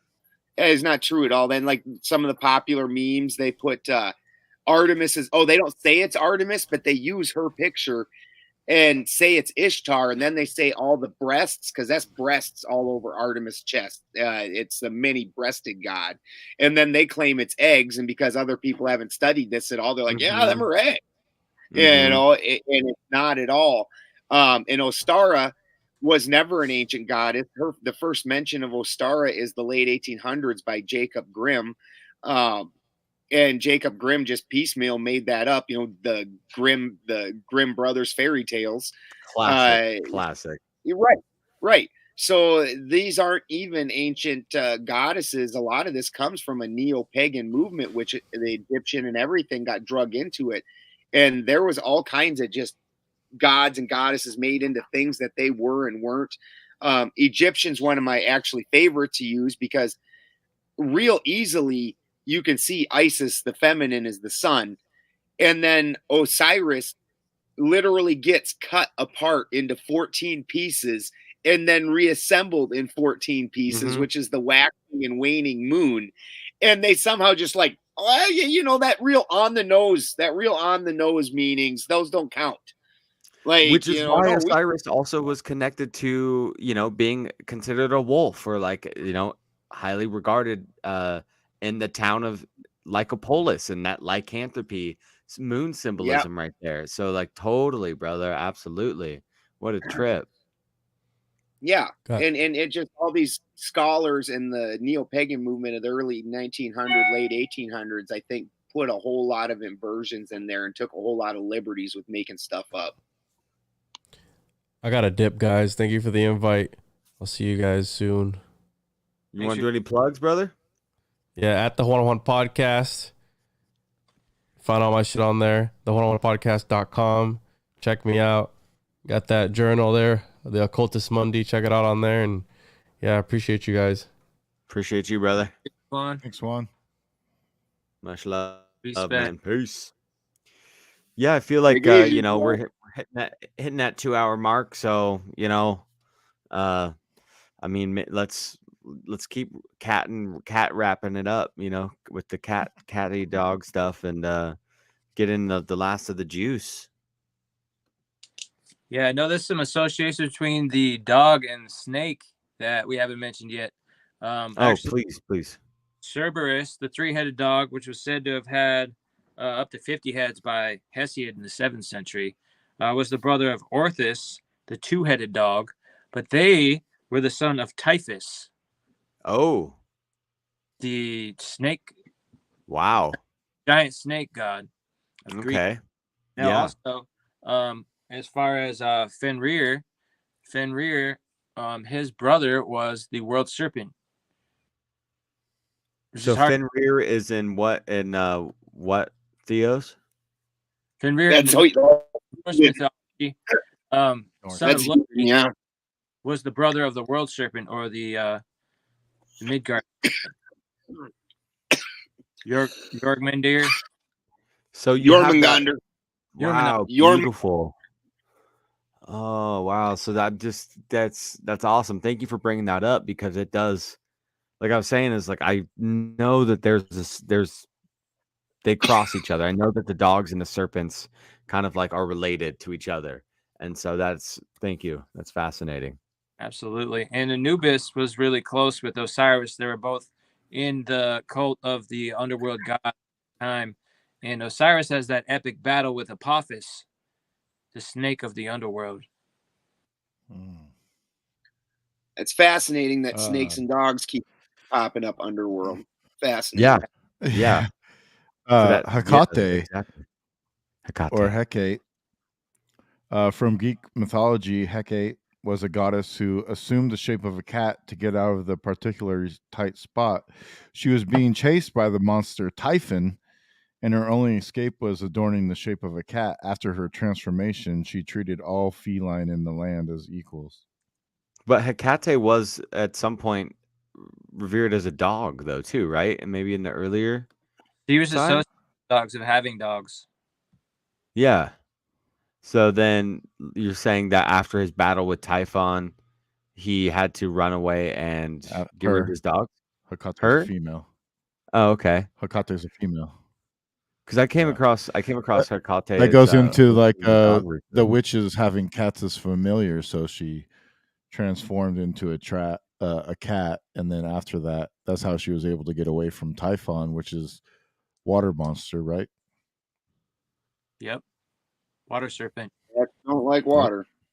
Now there's Hecate, like the Mesoamerican god. That's spelled with a C. Then there's Hecate, the moon goddess from Greece. Both have the same name. Yeah. So it's very interesting. All the dogs This is in Greek. heathen cosmology, including Fenrir, which is super interesting that Fenrir and Jormungandr are siblings. And they're even very specific siblings because those two, Loki went and had sex with a giant secretly. And Yeah. he had a different wife back in Asgard. And so he had other sons that get killed in the story for his transgression of having killed Balder.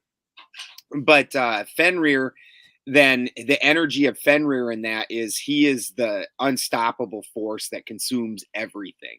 Like that, he Wow. consistently grows, consistently gets bigger, cannot be stopped. The entire reason that they bind him is out of fear that he will grow too powerful for anything to control, and he is who eventually kills Odin.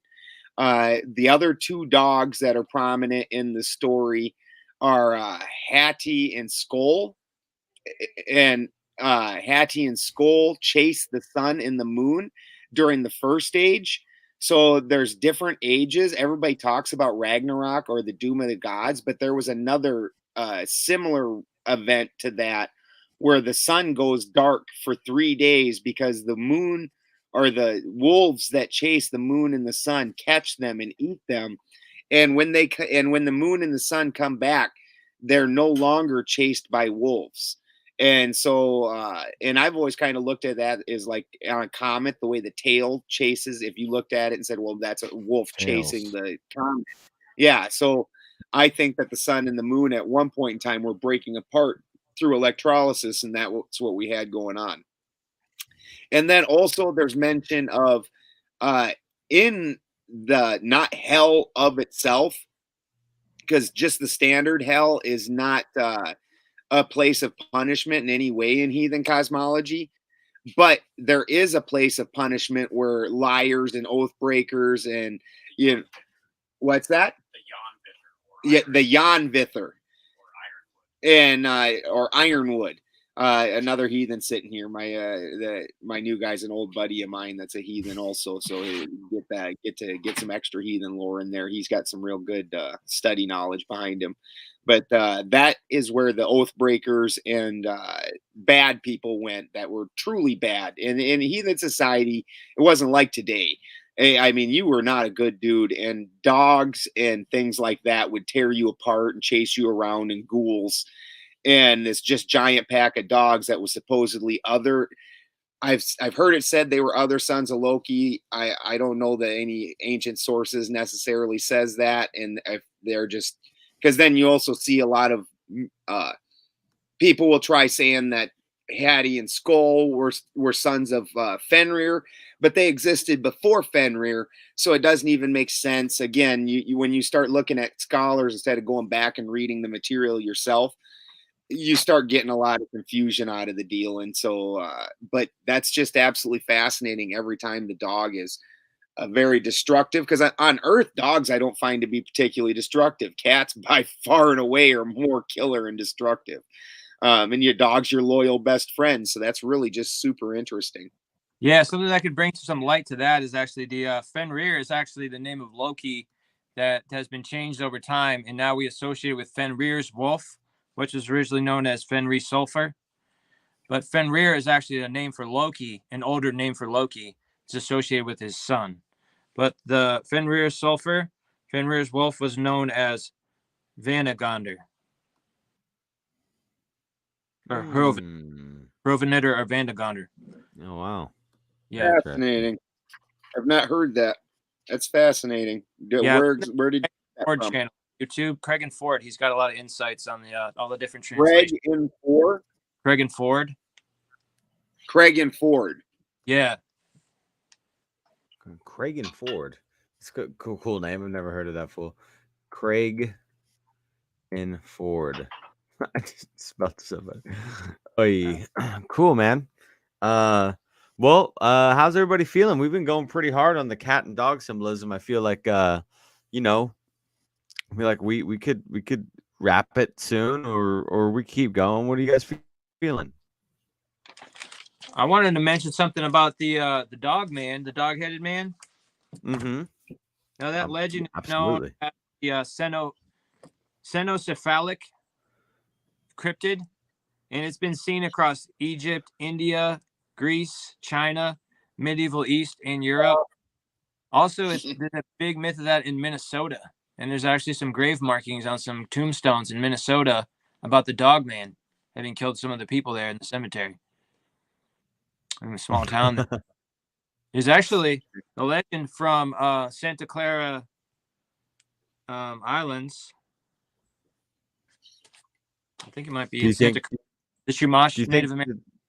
Dog believe man that- is Chumash, yeah. itself is a like we were talking about earlier, almost like a parasite archetype that comes and like just encapsulates people and almost like takes over them to do the bidding? Or what's your opinion on the dog man?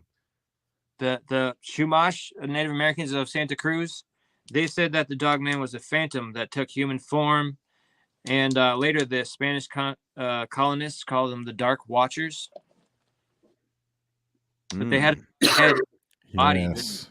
phantoms. Yes. Now, Xolotl was said to have been portrayed as a skeleton dog, which is probably where the association comes with the hairless dogs, Ah. with the skeleton or phantoms. Which makes sense for it being in the underworld, or that watcher that Cholotl was, and the bringer into the underworld. So like the skeleton dog. Okay. Yeah. Mine unveiled. Found my new Halloween costume. I gotta go, guys. My truck parts just arrived. My truck has been broke. Oh, nice. All Oh, right, man. well, good. Thanks, Good man. luck on that, brother. Plug away if you want everyone to listen. The Yeah. goodness you got going on. Well, it was very nice meeting Indy Sage. I love homie Romy and Dan. I miss you guys. I have actually plugged you on a number of shows also. Thanks, man. And you betcha. I've got Flattoberfest coming up is the biggest deal. I'm one of the presenters at Flattoberfest. It will be October 22nd through the 21st, 22nd, 23rd in Greenville, North or South Carolina.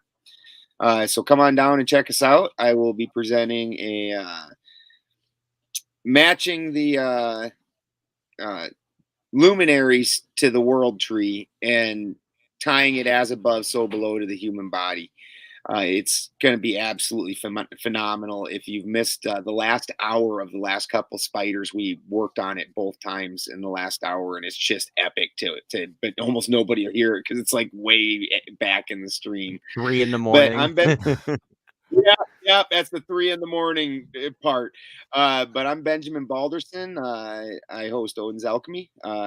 My full show is over on Rockfin. Come on over and check us out. And again, come on over to Flattoberfest. You can't beat spending time with people and having the energy exchange such as I've done. Dan and Romy, we got to spend a wonderful weekend together, and you just can't beat that. Agreed, man. brother. Oh, that's my Real. birthday weekend too. So also it's a new moon. Like 4 days from there. Like I'm like, this is like my birthday party too. What? Okay, so Mine's you're on the Scorpio or you're November Libra? 1st. Is it before or after? I'm Oh, a nice. Scorpio. That's so but the 25th when you guys are there, that's gonna be some good celestial energies because it's there's an eclipse happening as well as the new moon. So that should be fun. Yeah. Cool. My brother's birthday is on the 26th of October. Oh wow. Yeah, my parts got here, so now the dogs are gonna go off. I love you guys. Love you too, man. Good seeing you. Love you too, Ben. Have a good one, man. Yeah, I Cool. got a Scorpio, so I get along good with Scorpios. Scorpios are known for wanting to go into all the mysteries and figure out everything that's not well known. Go into the darkness. Yep. That's yeah, we're doomed, but we love it, man. Like I can't have overhead lightings. You know, it's got to literally be dark. Like I'm more comfortable in the dark and like the shade than I am in the pure bright. Yeah. And so you said your brother's a Scorpio, October 26th? Yeah, and my mother and my grandfather. Oh, wow. Wow, that's cool. Wow. I was supposed to be born in September, like around September 25th, but I was in Okay. the womb for an extra month. And they had to Whoa. cut me out because they said like I was not budging. My mom was not there was no like after 10 months there was no movement. They were like, this baby is Uh-oh. not coming out. Like we need to cut this kid out or you're both gonna die. And so Figured was in there, it man. it was like, ooh, I like this. But yeah, so then October 25th came about, and um, there one more thing I'll just say is fun about my birthday is like that all the numbers equal out to 10. It's like the 10th month, the 25 is 2 times 5 is 10, and then 1991 is 9 plus 1 is 10, and then 9 plus 1 again is 10, and it's 4 tens in a Whoa. row. And so I keep seeing 1025 on the all these different places. And yeah, I think this lunar eclipse that's gonna be popping off is gonna be a good one, y'all. So get ready for this month, October. There's some energies coming. What do you guys feel about what is your intuition telling you about this month of October? I've been reading up on some stuff. I know we just went into Jupiter in retrograde, but it's supposed to be like some of the things that we've been working on in our external world are going to start to phase into our internals. Try to understand like some of the processes of like trying to master ourselves instead of changing the world around us. Some of the aspects of October, just having coming out of Mercury in retrograde, things are going to be turning up a little bit, looking better. Nice. Yep, it's Love gonna be a peaceful that. month compared to the last month we've been going through. Yeah, for real. It's been Yeah. been quite a ride. It's been quite a ride. Last Yeah. month has been nuts. Oi. Well, Andy, you got any plugs you want to do, brother? Yeah. Man. Got my my WordPress, vibetribescribe.wordpress.com. And check me out as Indy Sage on Facebook or Raw Sentinel on Instagram. Hit me up. Check me out.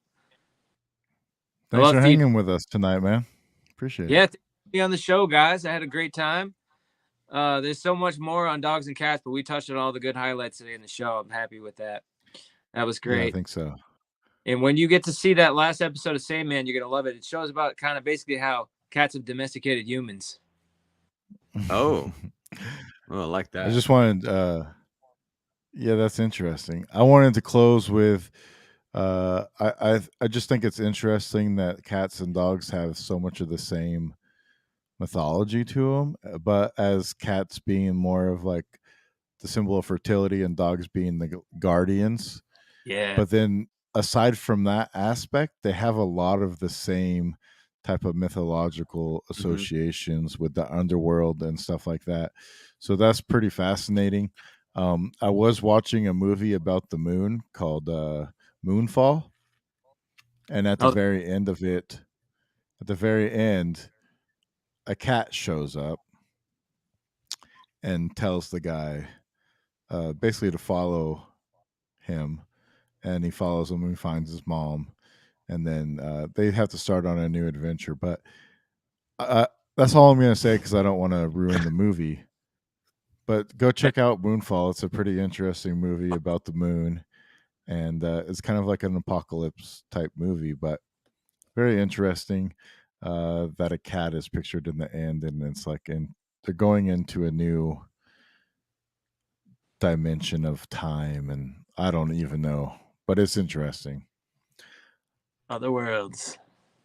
Yeah, other worlds. Or other world. It's amazing how high they can. But yeah, but I wanted to thank all the Fire Tribe out there too for joining the show on YouTube and for talking and chatting it up. And yeah, for real. These episodes have become quite fun to do, and I love all the interaction between the listeners and even jumping on and telling stories too. It's really good to connect with everybody else. So thank you. And for everybody else that's out there that might be scared, you can jump on for 10 or 15 minutes. You don't have to be on the whole episode. You can just pop on, tell your story, and bail out if you want. We would like to see more interaction between some other people and just pop it on to say hello or, just, hey, kudos, guys, thanks, and bail out if you want, or tell a story that it might relate to some of the things that we're talking about. If you have more information, jump on and share. That's what the whole point of the show is to have a dialogue and to have interactions with the people that listen to the show, to bring you a new aspect of what we're trying to do around here and incorporate everybody that is in the fire tribe, So thank you. And Indy is a part of the council now too. He's he came on and helped out last week, and he's here again, and does great work. And so yeah, I love the slow burns, man. I really do. I wish I had been a little bit more cohesive on some of the threads that, like, earlier today I was like, oh my god, I'm gonna make a master weave. But when I got to the actual stream, I was like, okay, fumbling a little bit, but I think for the next time I'm gonna be able to tighten some stuff up, and we'll have a general theme for next one.